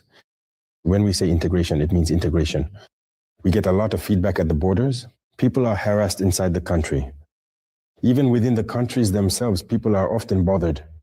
So I have thought about a mechanism to put an end to this. The forces of the 3 countries must be together in all the countries. In the embassies at the borders, we are going to implement this mechanism. Effectively fight against corruption. If an agent is caught in corruption, during passage or inspection, we must have the courage to deal with them. With the utmost determination, dismiss them because they don't even deserve to wear another uniform. The other aspect is the economy, development. I think there are quite a few projects that we are currently implementing. And this is a battle because it's the economy that drives the world. And here as well, we have a major challenge that we are going to take on in the Plateau de Dieu. Your Excellencies, on March 12th, the European Parliament adopted a resolution for the release of former President Mohamed Bazoum. You have already issued a statement. Is this an interference in the affairs of the Confederation? Of course, it's interference. Niger belongs to the European Union. They haven't left us alone. Have we ever interfered in their affairs? Bazoum is Nigerian. He's not from the European Union. Let them tell us. If he was an agent they placed who isn't Nigerian, who came here on a mission, then they should just tell us. If we're going to return their money, we'll see what we do before giving it back or not. This needs to stop now. People need to stop behaving as if we're still in colonial times. And that's exactly what we're describing, what we're fighting against alongside many African leaders. And look at us. Even the African Union doesn't belong to Africans. They are dictated to. They do whatever they're told to do. If they're told to issue a statement, they do it. Even the African Union building, it wasn't built by Africans. We have no shame. And as long as we keep showing this attitude, they'll keep behaving this way. European Parliament, but take care of the European Union's problem. The people over there aren't suffering. The farmers over there are suffering. We see them, they're beating their farmers in the streets.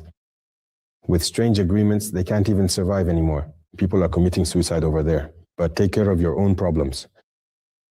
Fight against your oligarchies that are impoverishing your people instead of coming here and saying, hey, they won't have Africa's energy anymore. In any case, if it's from here, we'll fight so that there's nothing left here. If you want, you can come and cooperate properly and legitimately. But if it's just to come and take, never. That's it. The battle is over energy. Uranium, oil, even our gold. That's the battle. For a long time, you have been looting over there. And now they're left in the dark. You're in the light, you do whatever you want. But just wait. Okay, we're getting ready. Mr. President, within the AES, it's a shared vision. We're speaking with one voice. And these are joint actions that are carried out together. This has been observed on several occasions. I would just like to know, diplomatically speaking, can bilateral relations in some way influence the confederal framework? So over there, maybe it's necessary that we need to be a bit more decisive in saying that, yes, it is a confederation and each country can develop its own bilateral relations and all that. But if at some point this is going to impact the confederation, we need to be able to put a stop to it. And for that, it requires sincerity, first and foremost among our leaders. Sincerity in our policies as well, internally, so that we can prevent a Trojan horse from slipping in. Through bilateral cooperation within the organization. This is a current issue, and we ourselves are in the process of consulting on it. And I think that soon we will have a very clear resolution on this so that bilateral relations do not take precedence over the Confederation. Your Excellency, the AES Executive Agency is also one of the most highly anticipated instruments. So what is the status, or where are you with the establishment of this agency? Yes, we are even in the process of changing it, of saying executive agency. In fact, we want it to be more like a consulting office, because the model, what we've said within the AES, is that we need to avoid doing what we used to do, which doesn't work. If you look at the roadmap, you'll see that we didn't put executive agency, I think. I had said to put a study agency because we still need to restructure and strengthen it to be a driving force for proposals. In terms of agriculture, what should the three countries do? Because it's not obvious that everyone should produce the same thing anyway, even with the same climate. So there may be things that can be produced in one country, others in another, to maximize output. And after that, the most important thing is the market that we will bring together. I think that's a better approach than an executive agency. I know that a lot of actions are being taken and about the joint force you mentioned, but is it somewhere, Mr. President, today, isn't it time that we also consider at the confederal level this process of doctrinal dialogue in order to somewhat detoxify all these young people who have been indoctrinated? Even though at the core we're talking about religion, but those terrorists are not truly religious people as such. Yes, there is work to be done. But we ourselves are trying to communicate a lot about this so that young people understand. And even when we show images of certain operations and everything, it's so that young people understand that there is no future in it. But you know, the indoctrination work in Africa has been deep. It has been very deep. No matter what is said, there are plenty of young people who joined this terrorist movement in the name of religion in the north. That is an undeniable reality. If we ignore this, if we don't tell ourselves this truth, we will have failed. So we also need to get religious leaders involved in this work. Here we have put people to work on a project for alternative discourse. And we are going to correct it. We are going to impose a discourse. That is what must be preached everywhere. Because extremism is dangerous. And it is extremism that leads people to join these kinds of movements. There are many over there. Who believes in it? I told you once, I have been on the ground. Today, the young soldiers are on the ground. What is the reality? You cannot destroy a terrorist base without finding Quranic books. Why? Because it's layered over there. Those who are there, fighting on the ground, many of them are fighting because they believe it is for religion. That's what they've been told. And their leaders indoctrinate them for that purpose. The imams come from all over, to preach to them in the bush. There they indoctrinate them in the name of religion and make them believe that others are infidels who must be killed. And that's it. They have those books out there in the bush. They read, the others are infidels, they must be killed. But their leaders know exactly what they're doing. And they live comfortably, very well off. Very often, in fact, these are people who do everything that is actually contrary to what the religion itself teaches. You'll find that when it comes to adultery, they're the champions. And when it comes to alcohol and drugs, they're the champions too. And their work is political. They know what they're doing because they're being used by the imperialists to destroy our nations. And they are truly the tool for this. Their children, their families are well protected somewhere. But they go and indoctrinate. This is such a liberating knowledge that he is spitting out, seriously, because religion has become such a problem in the continent. We're so dumb even to connect what's going on right now in Middle East, the war there, the US, Israel, Iran war, as if it's a religion war. There are Africans who understand it like that. Let's continue. these fools. I'm talking about those on the ground, the ones holding the weapons. They really believe it's about religion. That's why we need to develop mechanisms so that people can preach everywhere to make it clear that this is not religion. And that's imperative. I agree with you. It's in progress. We need to have a single document. And everywhere we should be able to preach the same thing. Maybe that will help. Some who are convinced of this might hold back and stop going down that path. Because even in our cities, it's not uncommon to come across young people who think that you're not part of their movement, you're insignificant. And they despise you so much they even want to kill you. And he tells himself in his head that if he kills you, he'll go to paradise. People like that are ready to take up arms and supposedly kill Megrians. He has been indoctrinated. So it's the opposite work that we need to do. So in any case, we are working on this to produce a document. And every time people have to speak, to preach and so on, they should be able to preach in a way that breaks down their narrative a bit. And I think that could also be a step forward in recruitment in the terrorist group. Yes, Mr. President, perhaps one last question on this topic with what's happening today in the Middle East, especially in the Strait of Hormuz. Is there a possibility that the closure and the war, the closure of this strait, and of course the continuing conflict taking place there could have serious consequences for the stability of our own national economies and the economies of the AES countries, particularly when it comes to the supply and price of oil? Yes. Of course.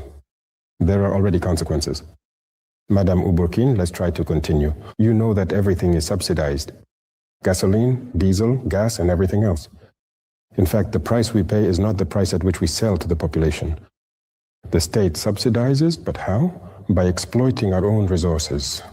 That's what we're also trying to ensure in order to subsidize these kinds of hydrocarbons. There are already consequences. The price of a barrel has gone up. The resource itself is becoming scarce because now the countries that are able to export have also raised their prices. So we are paying much more. But still, we've tried to always maintain the same prices, whether it's for gas or for gasoline. And we hope that the situation will be resolved. Otherwise, if there is a cost to energy, there will inevitably be a cost to industry, a cost to raw materials, a cost to everything that is imported, because transportation becomes more complicated. So everything is normally going up. Up to now, we have been making efforts so that the population does not feel the effects of this war. Because unfortunately, we do not produce oil within the Confederation area, at least not in Niger, and not in terms of exploitation. There is, by the way, a project that we have put on the table to see how we should not just focus on our own production here. We are hearing proposals from Niger, which has the resource. How should we go about developing perhaps refineries to make use of what is in our subsoil for our people and everything, so that we no longer depend on imports? Otherwise, when a country produces oil and still re-imports petroleum products, well, it's a bit strange. But in Africa, that's the norm. All the African countries that produce oil, most of them import petroleum. Because we export crude and re-import it, energy is the foundation of everything, even fertilizers. You see that fertilizer prices will go up because many were imported from those countries. But the price will go up. But we always try to keep it under control. It has a considerable impact on our economies. That's a reality. All right, really? Thank you, Mr. President. We have reached the end of this first segment, if I may put it that way. Thank you, dear colleagues, for all the questions addressed to the head of state. We will now allow you to step aside so the second team, which makes up the second segment, can take their places. All right? I'll be back.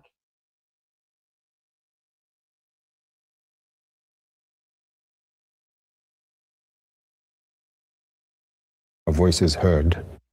And so, the fight for sovereignty and from Sky News, which is a prominent British media outlet.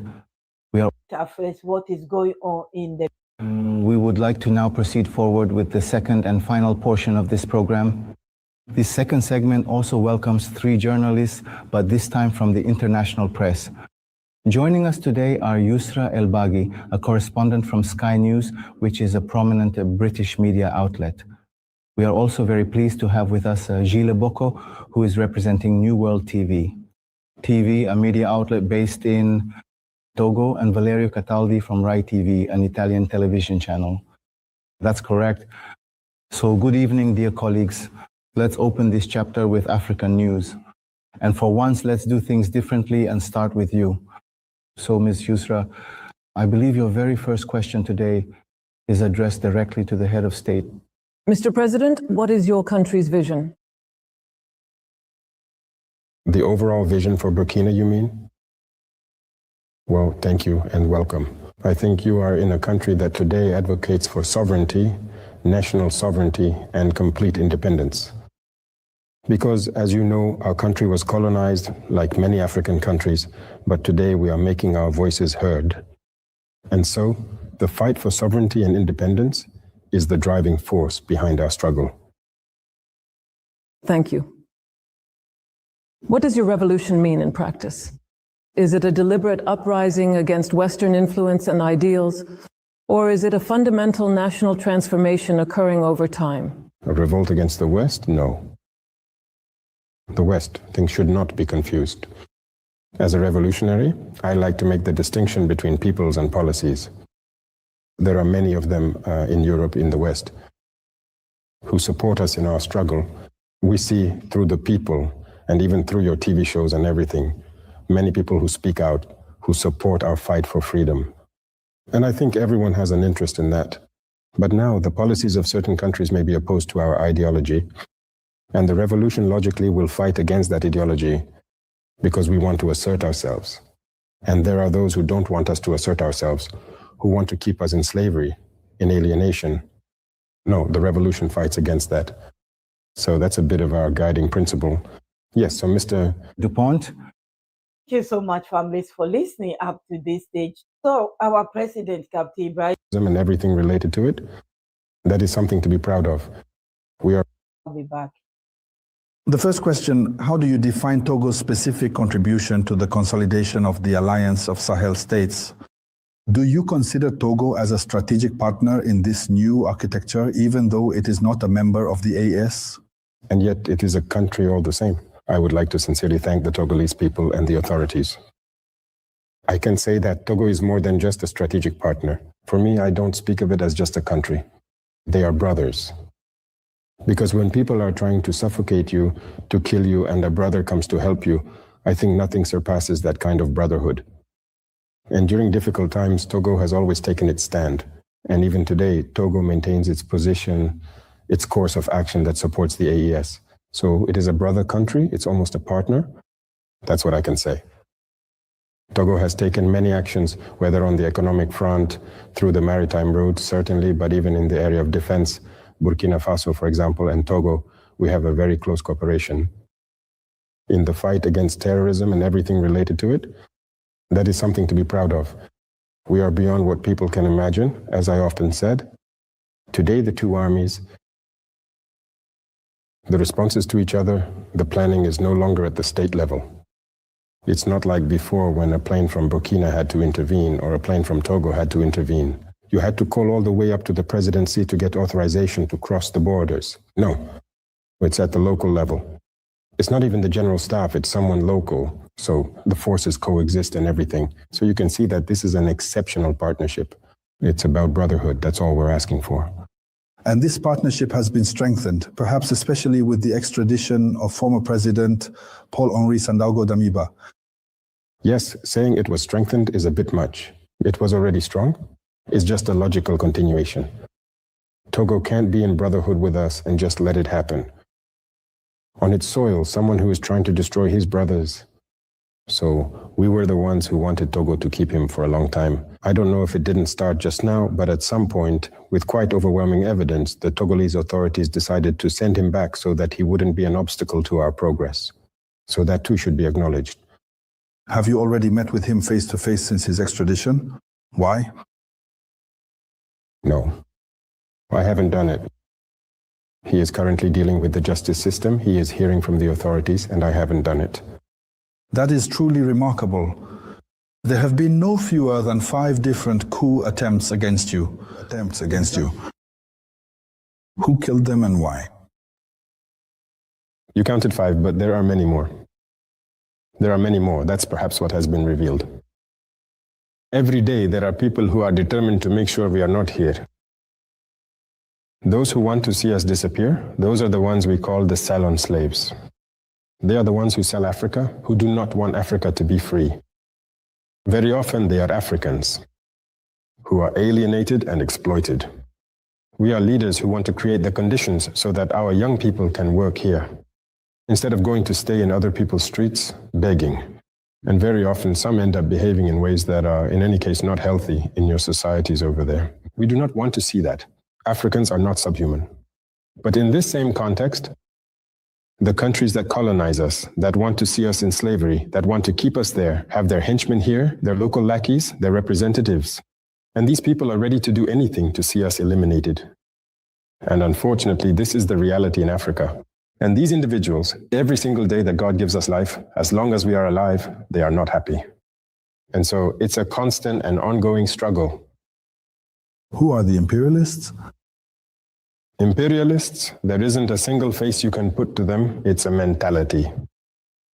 It's not a matter of skin color. I just said so a moment ago. European people support us a lot. In fact, many European leaders also support us. I have heard, in particular, one of your leaders who has been sounding the alarm for a long time, who said that the fact that France exploits Africa with its CFA franc, and all of this creates these waves of migration to European countries, especially to Italy. She is absolutely right. That's just how the situation is. So you see, it's in Europe, but not everyone understands things in the same way. So imperialism is when an individual wants to dominate another, wants to keep the other in slavery, who oppresses others. He can be black, he can be white, he can be African, he can be European, he can be American, he can be Asian, he can be of any nationality.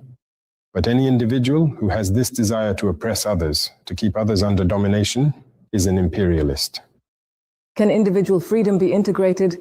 Is your revolution a wish for total sovereignty? The freedom of the soul and those who have seen it to express themselves freely, to assert themselves, your power. Yes, that's something you did very well to come here for, meaning something that the mainstream media, as they're called, spend their time lying about in Europe. As if here, people walk around with axes and clubs. When you open your mouth, you get hit. That's false, you know. There is freedom here. Everyone is free to say what they want, to give their opinion and everything. Even on our TV channels, you see people expressing their opinions. But freedom has its limits. For example, we are a country at war. We are not going to allow anyone to demoralize our troops while they are on the battlefield. That we will not allow. We will not allow the local lackeys of imperialism among us to try to sabotage our struggle to restore our country into the clutches of those imperialists. An individual's freedom, as we've said, ends where another's freedom begins. If you don't have a society, just as you are free to say what you want, so is he free to say what he wants. And when everyone starts saying whatever they want, it ends up with what? With a fight. Are we going to let our society fall into decline? No. Even those who say there is freedom of expression, in reality, there is no freedom. So let's talk about the French authorities, so as not to confuse them with the French population. Is there freedom of expression in France? There isn't any. If you don't align yourself with the authorities' ideology, you get kicked off TV shows. There are journalists who get kicked out, or we've seen Alain Foucault, recently Claudicia, who were kicked out of RFI. Aren't they journalists? They've spent decades working in radio. Why are they being kicked out? Because of their opinions. So there's not even freedom of expression over there. Look at the war that's happening today. Are you crazy as a journalist? Go try to do a certain kind of report, it will never get aired. When the Russia-Ukraine war started, a lot of Russian media outlets were banned in France. Is that freedom of expression? No. Every freedom has its limits. When the farmers, the yellow vests, and others took to the streets, they were beaten up. They wanted to express their opinion, to tell the state, we need certain policies so that we too can make a living. Here we take care of our farmers. No, our farmers have never protested when they were beaten up. We take care of them. We do everything we can so they can farm peacefully and give their best. But elsewhere, that's not the case. But it's those countries that stand on platforms claiming to be lands of freedom. That's not true. They're all dictators.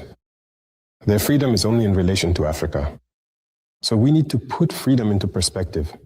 Here, we are freer than they are. much freer. Thank you so much, families, for listening and watching our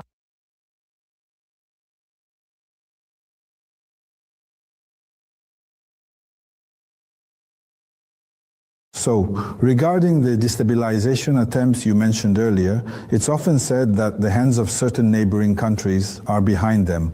To call a spade a spade, a spade, Benin, Côte d'Ivoire. Have relations evolved with these neighboring countries? Are you ready for a de-escalation, and under what conditions, Comrade President? That doesn't depend on us. They're the ones who started the hostility. Let me remind you of something. When we arrived, we didn't have any problems with anyone. We communicated with everyone, we interacted with everyone, and so on. But one day, for example, I was sitting. The Minister of Defense tells me that the Ivorians have sent a note to withdraw all their students from our schools. The Academy, the PMK, the NSOE. I said, but what is it about?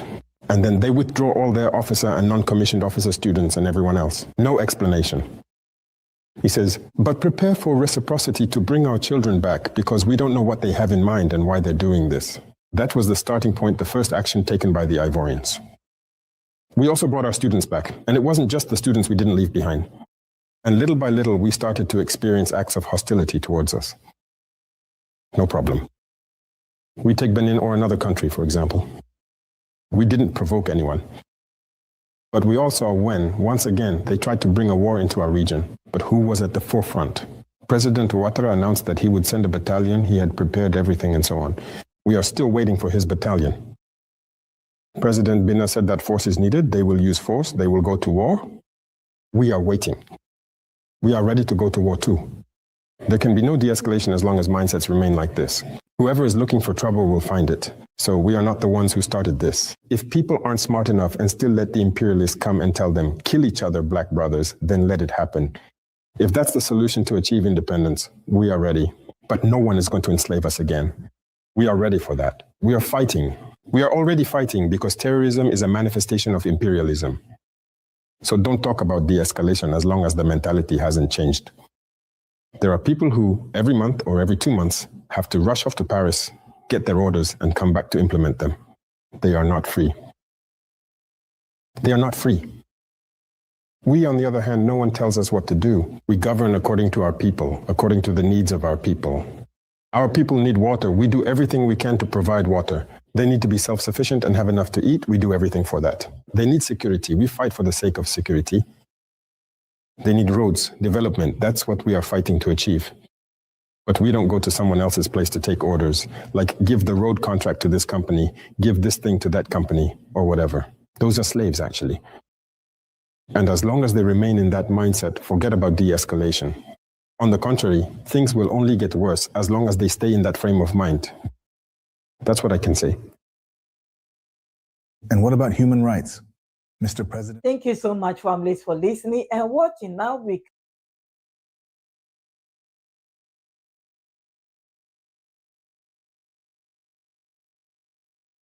de-escalation as long as the mentality hasn't changed. There are people who, every month or every 2 months, have to rush off to Paris, get their orders, and come back to implement them. They are not free. They are not free. We, on the other hand, no one tells us what to do. We govern according to our people, according to the needs of our people. Our people need water. We do everything we can to provide water. They need to be self-sufficient and have enough to eat. We do everything for that. They need security. We fight for the sake of security. They need roads, development. That's what we are fighting to achieve. But we don't go to someone else's place to take orders, like give the road contract to this company, give this thing to that company, or whatever. Those are slaves, actually. And as long as they remain in that mindset, forget about de-escalation. On the contrary, things will only get worse as long as they stay in that frame of mind. That's what I can say. Of the independent press and the broader elements of civil society. Of the independent press and the broader elements of civil society. Is there truly a legitimate place for human rights within Burkina Faso today? There are human rights in Burkina Faso. What do they call human rights? Human rights. Me? I don't know what they think. You know, no one is going to come here, fund people, indoctrinate them to destroy our countries. That will not happen. Do you know how many NGOs there are in Burkina? Can you imagine? Do some research. It's not even hundreds, it's a lot. I'm not going to give you a number. Do some research. Look up each NGO, see what it is. Do you really think it's humanitarian? So these are the kinds of things we're fighting against. They say we're fighting against human rights. Is that what human rights are? We fight against terrorism to secure our people. So we give our people the right to life. That's the first right, isn't it? The right to life. Aren't we fighting for human rights?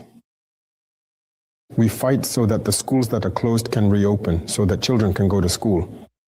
Isn't the right to education a human right? Who is fighting for us? Who is helping us? These same people who cry out every day about human rights.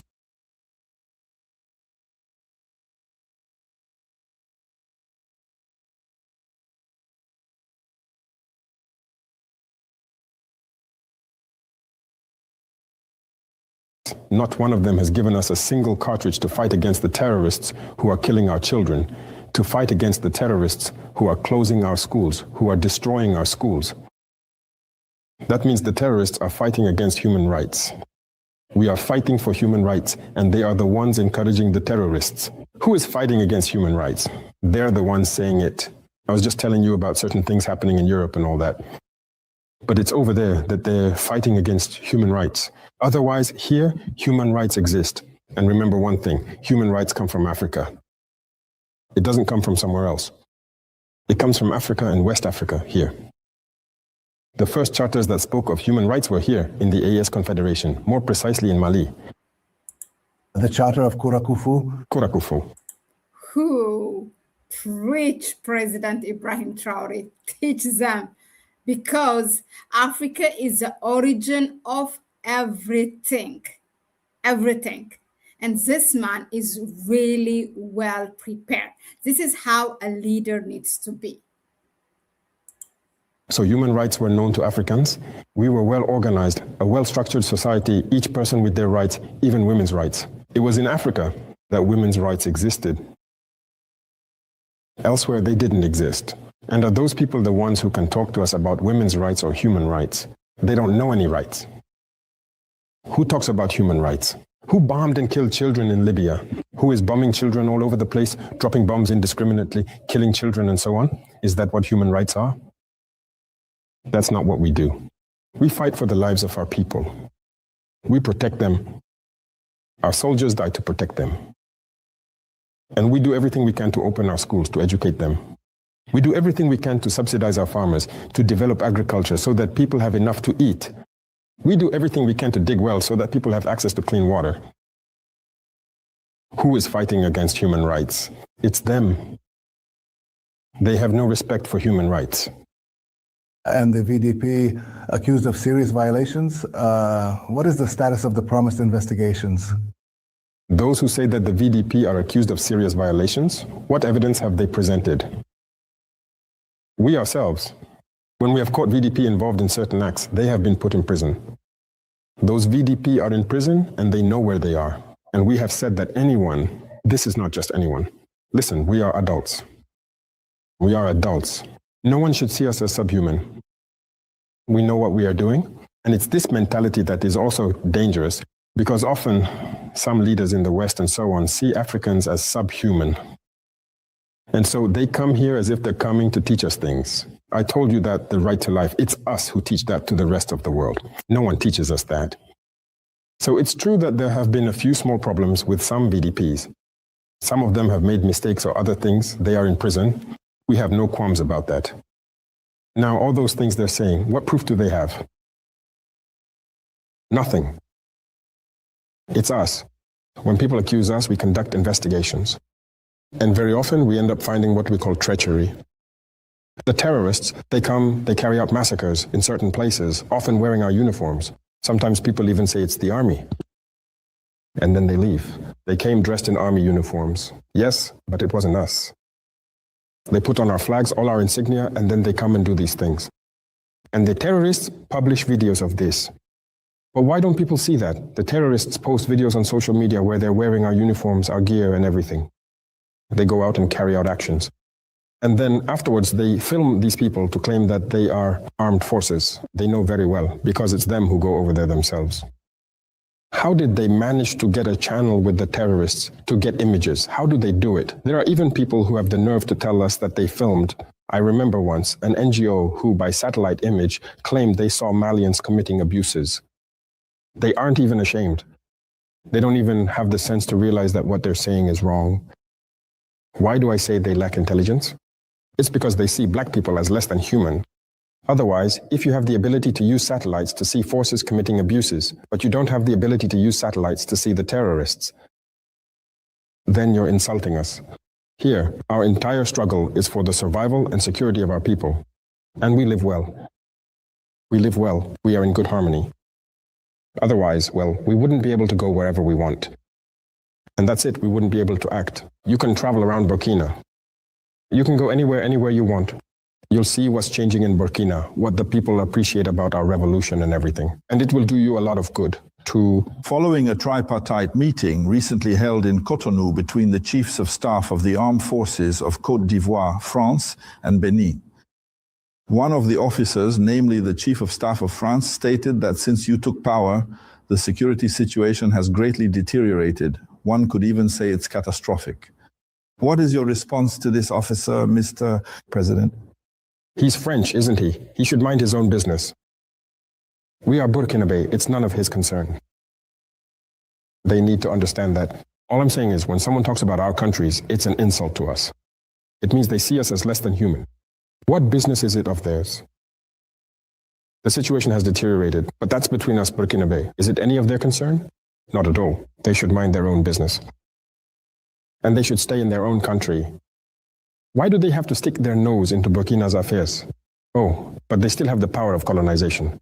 Let them say it out loud that they are the colonial masters and we are the slaves. That's why they interfere. Otherwise, why are they talking about Burkina? What business is it of theirs? They were here. I looked for them. They left here in 2023. They were here. When they left here, Mbobo and Ouagadougou were cut off. We couldn't even get up in Ouagadougou anymore. Both capitals were heading over there. The terrorists were here. Kumbia, Korokwa, everything was under attack. Koudougou. People fled all the way to the outskirts of Koudougou, 5 kilometers. Everything was surrounded. The RN16, which connects the 2nd and 3rd, who could take that road? But they were there, weren't they? With all the helicopters, tanks, everything needed, technology, drones, satellites. Yet they were incapable then. Today we move around calmly, freely. And the other day, there were ambassadors from the European Union and some European countries who asked, can he go back? I was surprised to see that on TV. He goes everywhere. He's in Dori. He travels around the country. Me, I go wherever I want. Not by air, but by road across my country. You can't just get up here in Uruguay, in Gawa, go do whatever you want, come back, go to Tengode. It's impossible. It's Burkinabes who are fighting to reclaim our land. And if that's worse, of course it's even worse for him. It's not good for him. Our progress here, it's dangerous for France. It's dangerous, it's not good for us to reclaim our land. So understand that he's right. When they speak, it's not for our good, it's not for our people, it's for their own benefit. And they want us to remain in insecurity. And let them come. But they were unable to bring back security. And we'll say it again tomorrow, loud and clear. Our forces are fighting. We don't need them. Let them deal with their own problems, and well, so will we. That's it. Has Russia been truly effective in helping you fight against terrorism? So, people need to understand something. It's true that even the Russian president has offered us all the help we want in the fight against terrorism. He said that if we want anything sent, whatever it is, to help us fight, he is willing. But I said something. We are from Burkina Faso. No one will come and fight for us. That is something intrinsic to us Burkinabe. So, everything we do with Russia, if we need equipment, Russia, in any case, has opened the door. Anything we want to buy, they are ready to sell to us. So, already, that's a major step forward. You know, there are many countries to whom we wanted to pay with our own money, and they refused, right? Yes, many European countries and others, they completely refused to sell us the equipment. But Russia sells us what we want. Russia, we share a lot of combat experience. They are at war, a war that I would call modern. We also learn from their war. We are at war too, and they also learn from our war. You understand? So there is an exchange of experience. It's really quite a limited field. Apart from that, no one is helping us on the ground. It's the Burkinabe soldiers who are fighting, who are reclaiming our land, and who continue to make progress. No one knows how things are advancing. Even for training, we train among ourselves. No one is training the Burkinabe army. There you have it, because we have a concept. I like to tell people this, and I'll say it right now. You Europeans and others, your armies, was it God who came to show you how to wage war? Are you smarter than us? Who are going to develop war with our own way of waging war, the one we have. No one comes to train us, and no one knows how to fight this war better than we do. That I can tell you. If European armies come here to face the terrorists under our conditions, they will die. We are the ones who know this war. We are the ones who wage it. We are the ones who train ourselves to fight this war. Africans need to stop believing that, as if God sent a Messiah to teach others how to wage war, that they are the ones who must come and teach us. Why is it that we can buy equipment from you, which is technological, and you come to teach us how to use the equipment? After that, you leave. That's what happens with the Russians, the Chinese, the Turks. You see drones, some advanced equipment. When we pay, they come, but it's usually just for a few months. They teach us how to use the equipment, and then after that, the contract is over, and everyone goes home. But on the battlefield, it's Burkina Faso. These are our lands, and if not, we will fight for our lands. That's the logic. I mean, oh my God, I love it. Are you God to show us? I mean, this is our war. Who told you to wage a war against us? I mean, who told you to fight against, who told you that you are better than us? This is the way, this is the level that any African leader can speak to any, you know, their counters in Europe or anyone other than their own country. This is really amazing. I just want to replay that in the back of my head for long. Mr. President, if I may say so, but a staggering 60% or more of Burkina Faso, that is to say the vast majority of the country, is currently under the direct control of jihadist groups. No. Does this approach work? No. Who said that? Who said It's that? true. Oh, really? It's the women. After you, please, after you. You can take absolutely anywhere you want on the map. Online, print. Online. Online? Online. True. She might have Looked up information on the internet. Ah, yes, there you go. That's it. It's those same ones. Oh my God. The same media, the same governments. There.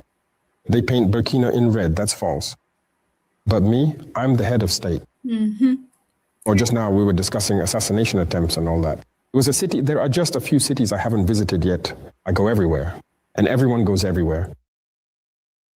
So in the north, there was an area that was under control. I just said, the forces are up to Petekolu today. In the east, at the border with Benin, our forces took Nadiagu 1 or 2 weeks ago. Right now, they are in Ponyo next to your place. That's where we can't go. It's a lie, they're lying. It's all completely false. If it were, as you say, we'd be going around here, riding bikes, organizing our events. Some even said last time that Djibouti had disappeared, that Djibouti had fallen. At the same time, there was a football competition in Djibouti, which ended a few days ago. They're lying.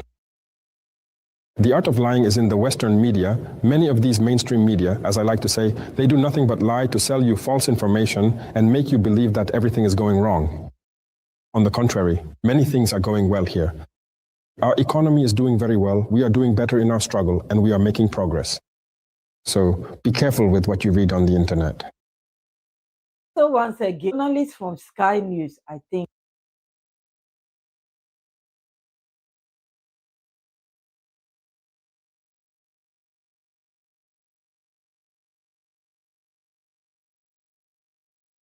have been threatened. They have been threatened. We will never pay for that. Before, that used to happen. And even in places where we used to pay, I shut everything down. We don't pay for anything anymore for the place. Do you think all those people, that we can help them, pay them or something? No. I think people have seen our struggle. They have understood our struggle. You see, it's this habit that people have. We pay people to manage what, for what, to help organize their online image. No, we've moved past that. Some media outlets approached us to do that. I told you about that. We said we don't pay. We don't do it. Go ahead, ruin our image.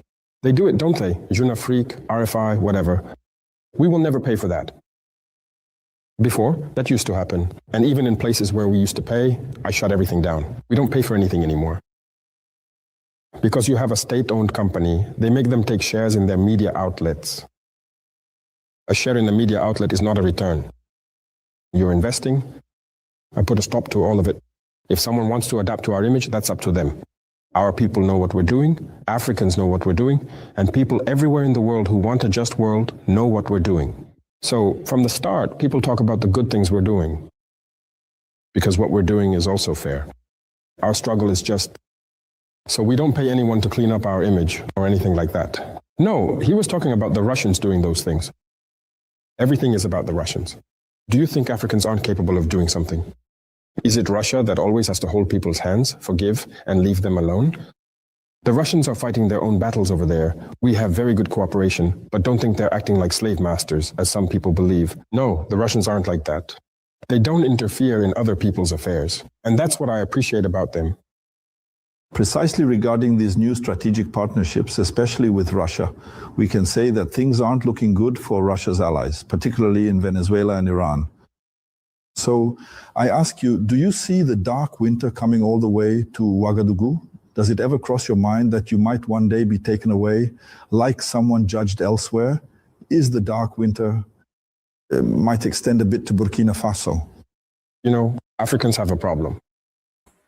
And the main problem is one. Oh my God, let me just say this. I think he asked the question what was in our mind, in at least those of us who are following about IES or Burkina Faso or / Captain Ibrahim Traoré, when we saw what happened to Nicolas Maduro. We said, oh, Ibrahim Traoré, is he next, right? Let's say I'm happy this gentleman asked this question. Oh my God. To believe that someone else will fight your battles for you. I just explained it, whether it's about influence or money. I just explained it to you face to face at the Arch. From the very beginning, as I told you, we received all kinds of offers, not just from Russia. Many countries offered to send troops to help us and everything. We said no. No and no. Because I instilled a certain mindset in the military leaders and everyone else. Our fight is ours first. Our security is ours first. No one will come and do it for you. If someone comes to do it, then it's no longer your land, for one thing. If someone else has to ensure your security for you, then it's not your security. They have you under control. And if you have to learn how to secure your surroundings from someone else, you know that person knows your procedures. They know everything. You understand? And if you make an alliance thinking that in case something happens, it's the ally who should come and fight, you're completely mistaken. And I keep telling this to those who are close to me or those who are with me. You have to rely on yourself first. And when you rely on yourself and develop your own tools, you aren't afraid, at least not at first. So that's very important. So we don't count on, if there are allies of Russia who relied on Russia for certain events, that's their problem. As for me, I don't count on, if there's a particular event here, whether Russia is there from the very first moment or not, no, I don't count on that. The only support Russia can provide is that when I want to pay for something to defend myself, they accept my money, that's all. We don't ask allies to come and fight and die for us. Why? Aren't you human beings? If you react like that, it's as if you're putting yourself in the position of a second-class human being. That is to say, you are not human beings on the same level as others. But that's the mistake that many people make. By wanting to, there you go. Even there are heads of state whose security is ensured by people of other nationalities. It's not about them. Second thing, just like there are heads of state, when it's their own men providing security, they send them to train elsewhere. You know, we are deprived of the intelligence to develop something ourselves. If you send your security personnel to train elsewhere, it means those people know your procedures inside out. They know everything around you. So, in fact, you haven't accomplished anything. You're sitting there, believe me, you're dressed, but you're actually naked. So there are a lot of things, I can't go into detail about everything here. There are so many things that Africans need to take into account, and that some... Oh my God. Oh my God. Okay.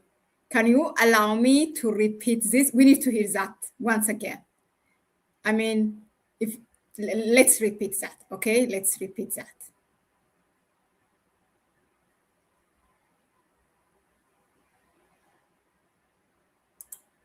We don't count on, if there are allies of Russia who relied on Russia for certain events, that's their problem. As for me, I don't count on, if there's a particular event here, whether Russia is there from the very first moment or not, no, I don't count on that.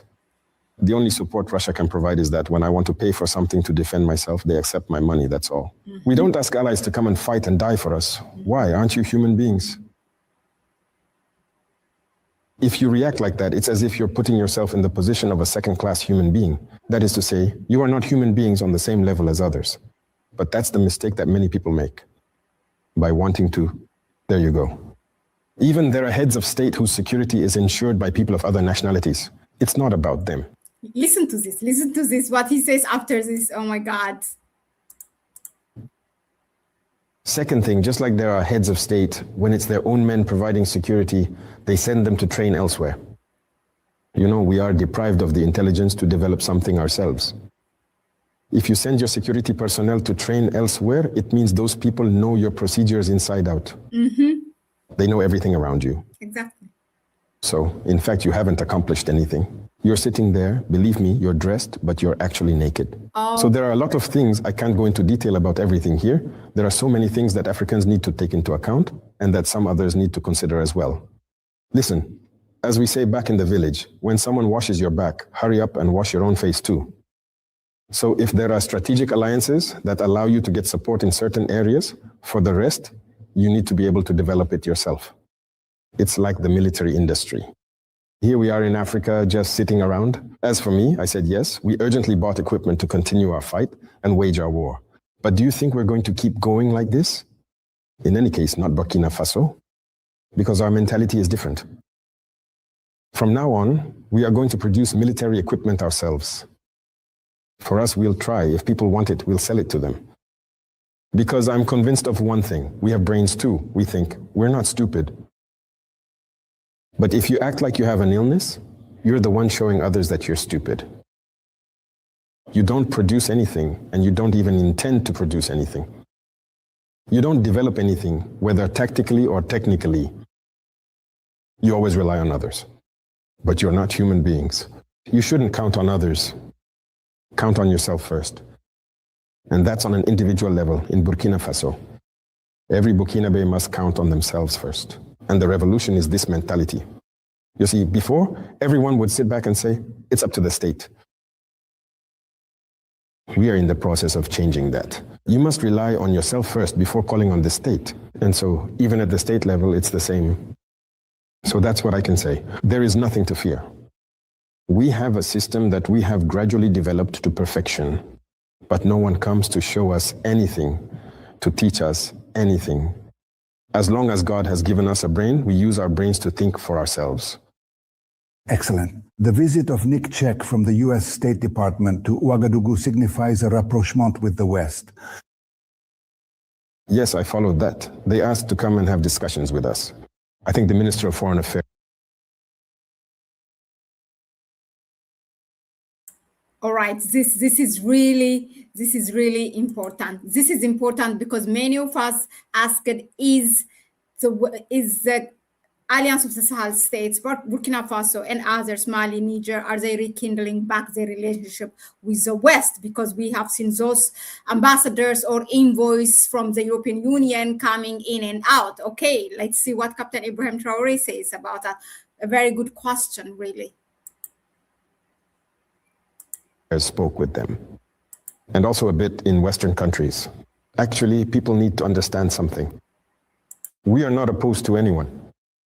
We are not against anyone, but we are against those who do not respect us and who do not want to accept our sovereignty, our independence. Even today, France is not our enemy. As I said, the French leaders have their own policy. If we look at the French people, how many French people support us? How many French people, even in the media we talk about, that are paid for the Venezuela? No. How many French influencers make videos? Those are the ones on social media making videos to support us. There are many of them, a great many, and I salute them in passing. We don't even know them. They see our struggle. Anyone who wants to cooperate with us, there's no problem. But when you come, if you come and want to show us that you are superior to us, that's the end of it. You leave. But if you understand and you come to deal with us as equals man to man, there's no problem. We can talk business. Everyone does business in the world. But imagine you come, okay, I want your gold. Are we going to give it to you? 10%? The rest. In Burkina, it doesn't work anymore. If you come, we can talk. What are you bringing? Okay, for us, the resource belongs to us 100%. Depending on what you bring, we can assess and then say, well, we'll give you 40% or 45% or at most 50%.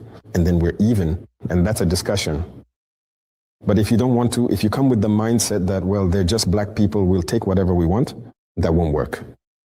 So anyone who wants to work, who wants to do business in Burkina, you come with a good attitude. We'll do it. Even if tomorrow French entrepreneurs think they can come to Burkina, they just have to come. But if he comes with a master's mentality, if he comes to deal with slaves, we'll kick him out, and that's the end of it. And if you come and you want to deal intelligently, without ulterior motives, we talk. The contract is clear. If you break the contract, we tell you to go home.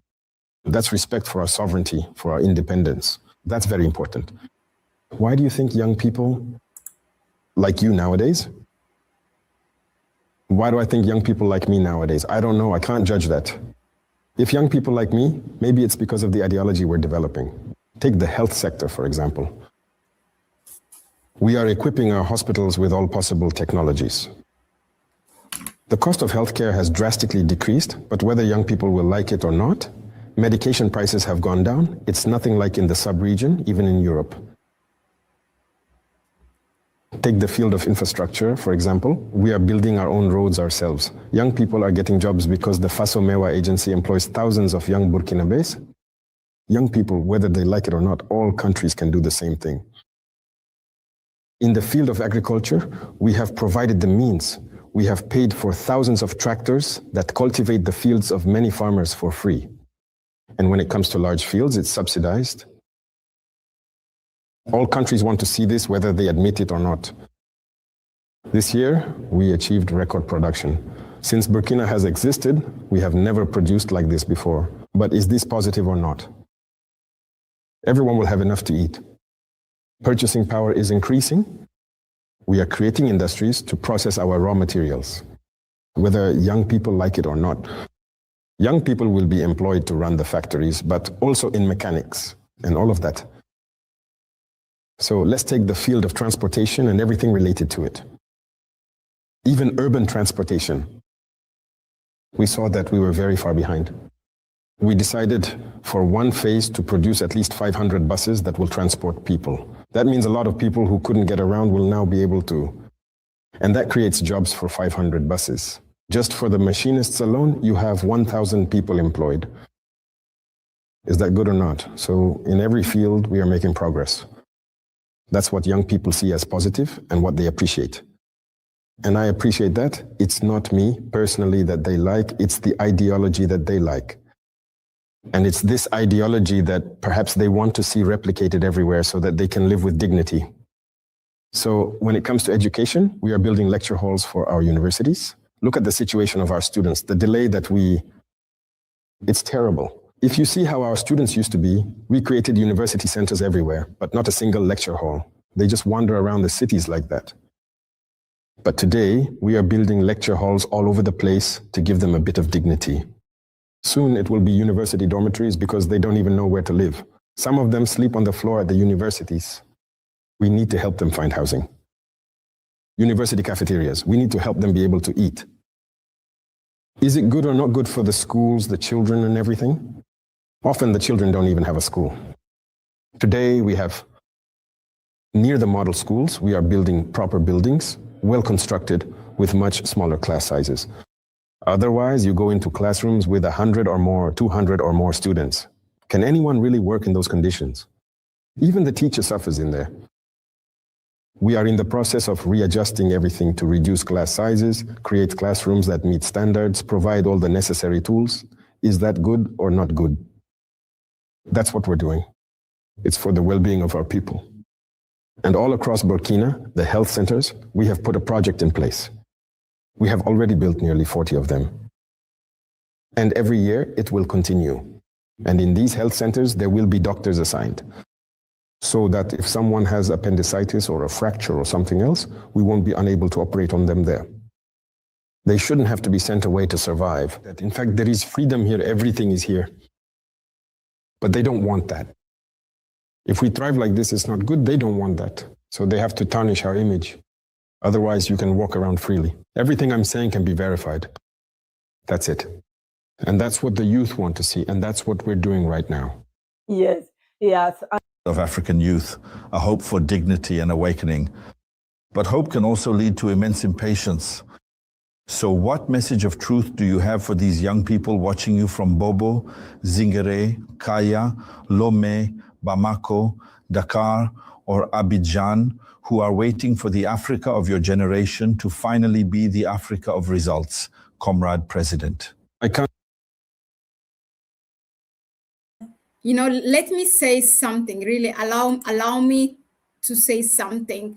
Just one correction on when the lady asked him from Sky News, you know, why do young people like you? It's not only young people, it's all global Pan-Africanistas. It has no age limit right now.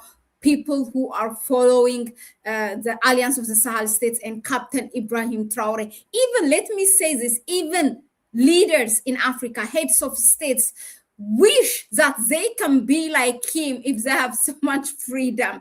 They cannot be, because they allowed themselves to be enslaved. I'm telling you, it's each and every one that is following Captain Ibrahim. It's not only the young people that he's loved by.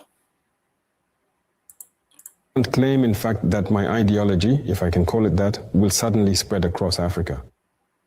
It's up to the people to take responsibility everywhere. And I say it, to demand certain things from their leaders. There are leaders. So what message of truth do you have for these young people watching you from Bobo, Zingere, Kaya, Lomé, Bamako, Dakar, or Abidjan, who are waiting for the Africa of your generation to finally be the Africa of results, Comrade President? I can't claim, in fact, that my ideology, if I can call it that, will suddenly spread across Africa. It's up to the people to take responsibility everywhere. And I say it, to demand certain things from their leaders. There are leaders who are compromised. They call us and often tell us, you're on the right path, but we can't do as you do. Because, well, you know, it's difficult. Some of them have their wealth in Europe over there in banks and all that. If they try anything, everything gets frozen. Ill-gotten gains. I tell some of them, have the courage to go out and tell your people, well, listen, in any case, we behaved badly. We stole billions from the banks in Switzerland or wherever. But from now on, I agree to work for you. Forgive me. And let's start over on a new foundation. There are also some who have been compromised by the same kinds of affairs you see, like Epstein or whatever.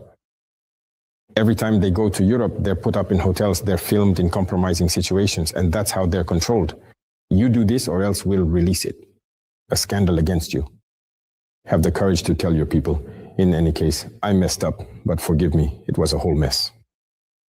And then, well, let's start over on a new foundation. If not, then let the youth wake up and demand, what we're doing here isn't extraordinary, but they can also demand this from their leaders. Burkina Faso isn't the richest country, but what is it, really? When we look at road infrastructure, which country in Africa has it? Especially here in West Africa, which country has good road infrastructure, a fairly dense network? We don't have that. We always need to build a road, for example, which is fundamental. When people go to Europe, every city, every street is paved.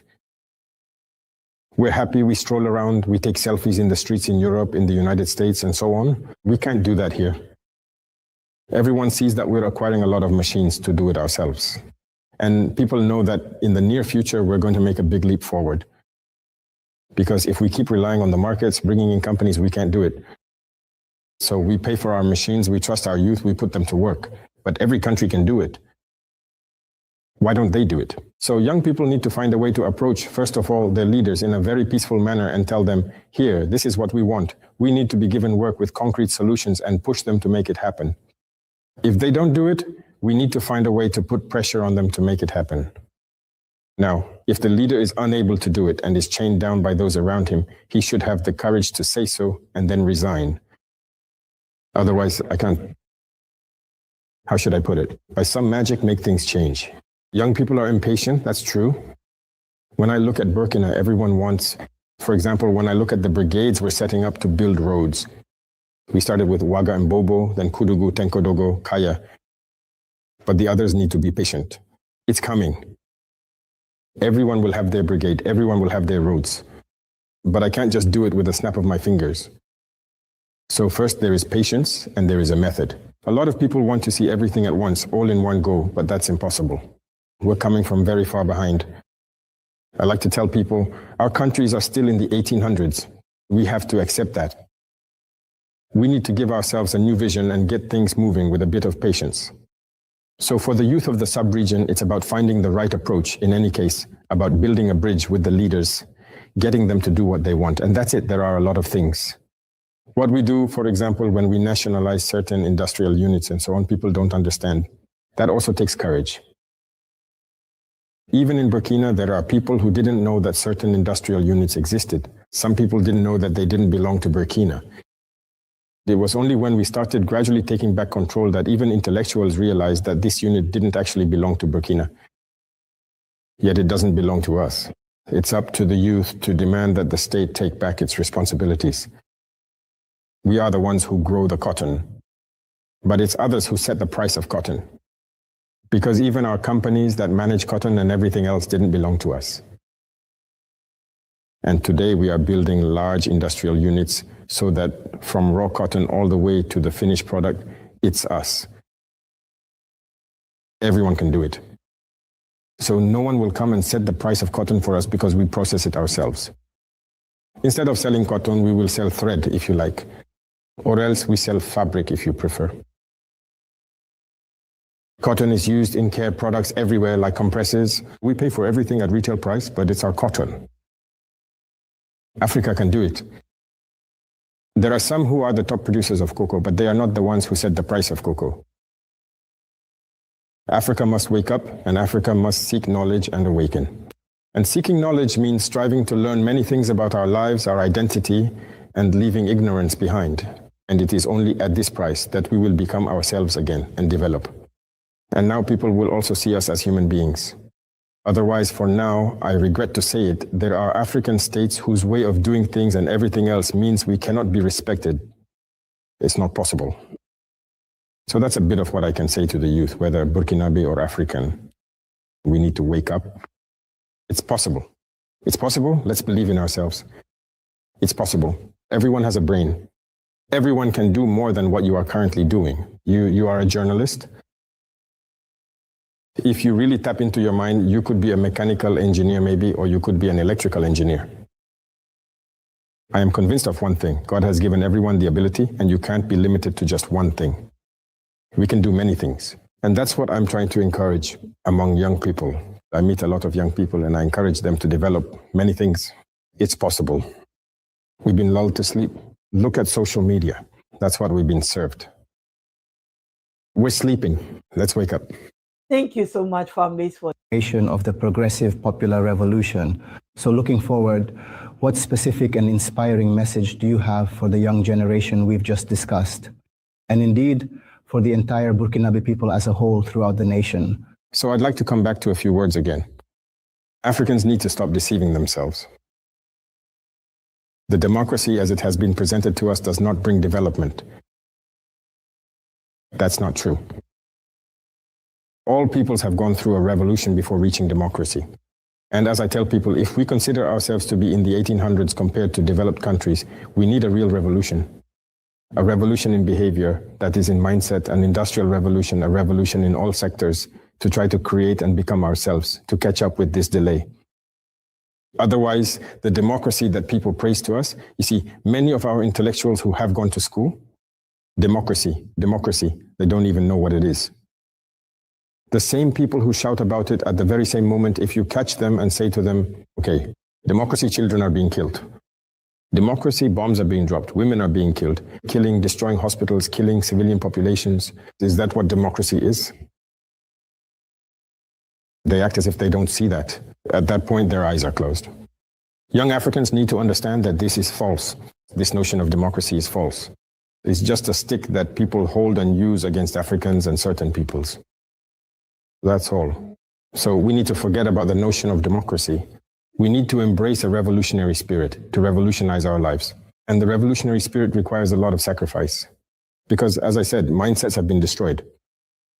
Look at some countries in Africa, young people can't even sit down and talk seriously about the future of their country. All we know how to do is chase after viral stories on social media. That's what interests people, trivialities. We need to move away from that. I often say when I go out, young people need to return to science. We can't keep having a youth like this.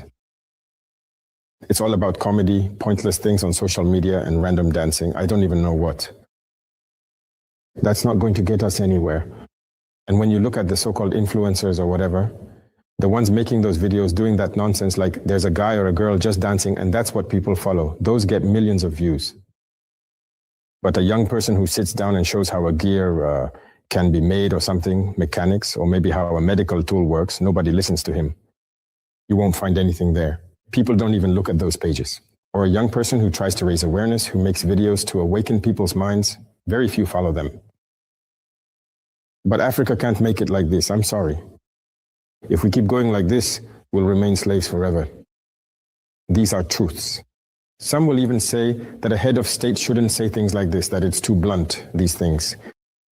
Those same intellectuals, ask them, where did they go to school to become heads of state? Mm-hmm. To say what the head of state should do, or what the state should do, what the state shouldn't do? Mm-hmm. Let's believe in ourselves. And it's also necessary that in certain spheres, we give young people the opportunity to express themselves. When I say the opportunity to express themselves, what do I mean? You know, we have a very bad habit in Africa. When you want to give a young person a job, experience. He doesn't have experience. He doesn't have experience. We don't trust young people. But where is he supposed to get experience? In Europe, there are 19-year-olds, young people who create things and are given the opportunity to do so. But here, it's all about experience. The other day, when I was joking, I told a minister, because in our procurement procedures here, I had this similar project requirement removed. That is, it's about experience with similar projects. And if you don't give him the chance to do his first project, how is he supposed to gain experience? I had that requirement removed. I had a lot of conditions removed. There was a minister who said, oh, we have to be careful, you know, and so on. I said, it's up to us to do everything we can to make sure that young person is upright and does what he needs to do. But if you talk about experience, did you have experience as a minister before I appointed you as a minister? And people laughed. But let's stop with that. Let's also trust young people. Let's give them the chance to express themselves. And that's important. If we wake up, have confidence in ourselves, and are given the space, I think Africa can succeed. If not, we shouldn't flatter ourselves.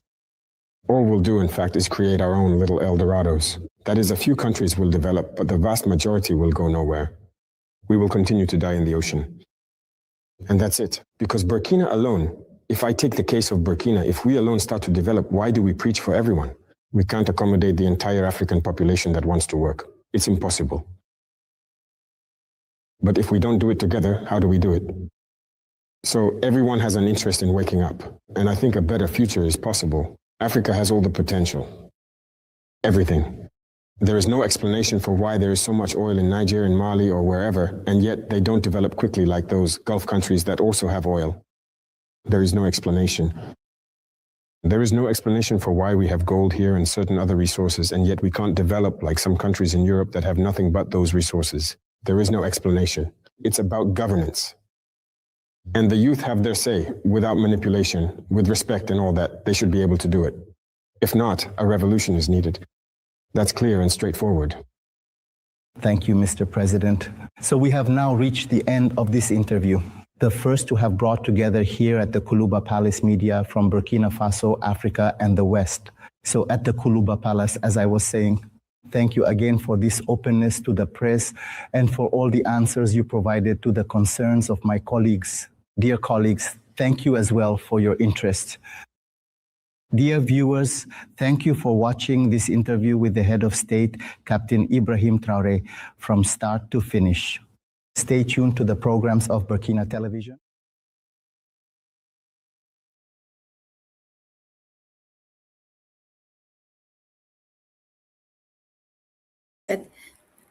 That was really such a beautiful message that you can, you would even forget it's more than 2 hour interview. But what he said, what I saw is this vulnerability. It starts, to be such a leader like Captain Ibrahim Traoré. First, you have to admit that you have failed your own people, that, as he said, you can't even give an explanation why we have that resource and why we cannot use it. What kind of explanation you are going to give your young people, your youth, which is 75% of your population. So there is this vulnerability and admission of that we have failed our own people. And he said at some point also, we are sorry, you have to be patient, meaning telling the youth, you have to be patient. And we are still in the 1800s compared to the developed world. So for us to reach there, give us time. Together we can do it, but you have to give us time, and we also have to this building of Burkina Faso together. That's, I think, the foundation of everything. Once any head of state who wants really that development for its nation, for his or her nation, it starts with admission that we have failed our people. That's really the foundation of it. But thank you very much for tuning in, and let us know in the comment section, what do you think?